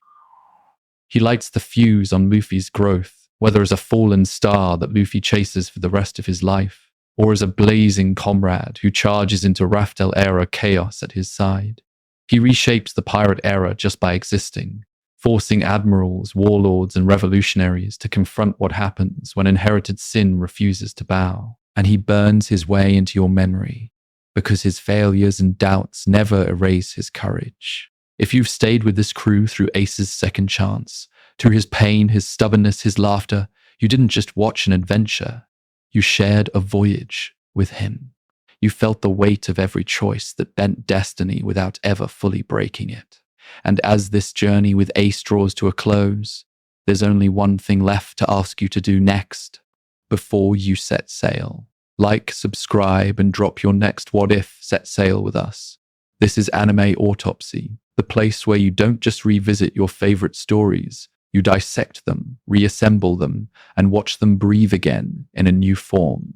Not as passive recaps, but as living, shifting alternate timelines that test what justice, freedom, and fate really mean in these worlds you love. Picture this. Every war, every tear, every clash between pirates and marines laid out on the table like a body in the lab. We peel back the canon, examine the veins of cause and effect, and then stitch it into something new. If that's the kind of journey you want to keep taking, this is your crew. So before you click away, let us take a look at this what-if scenario from a different angle, your angle. If you want more full-length alternate timelines like this Ace Survives Marineford saga, more deep dives into the world, government, the Marines, and the fragile balance of strength and ideals, then you already know what to do. Like the video, subscribe to Anime Autopsy, and ring that notification bell so you don't miss the next operation. Because this wasn't just a one-off rescue. This was proof of what happens when you refuse to accept that any single moment, any single death is untouchable. And now it's your turn to cut deeper. What's the next dream scenario you want us to put under the knife? Do you want to see a world where Sabo dies instead of Ace, and Luffy's entire sense of family fractures in a different direction? Or an era where Blackbeard never gets the yami yami no mi, and the new world evolves without that black hole of ambition consuming everything? Maybe you want to watch Luffy join the Marines, rise through their ranks, and then choose between his dreams and their justice. Tell us. Comment your wildest what-if below. Here's your pattern interrupt. Don't just write a title. Write the first domino. Who lives? Who falls? Which flag burns? Pirate or Marine? The best scenarios, the ones that make you question everything you thought was fixed, might become the next full-length adventure we chart together. And if you know someone who still argues about Marineford, about whether Ace could have lived, whether the world government really won that day, send this to them. Share this video with the friends who pause the manga panels, who rewatch the war, who swear Ace should have survived. In this alternate timeline, this is their definitive long-form exploration of what that survival truly costs. In this world or any other, the sea is wide, the stories are endless, and we'll be here to autopsy every single one. Subscribe, ring the bell, drop your what if in the comments, and until the next voyage, we'll be waiting at the edge of the storm, ready to cut open the next legend.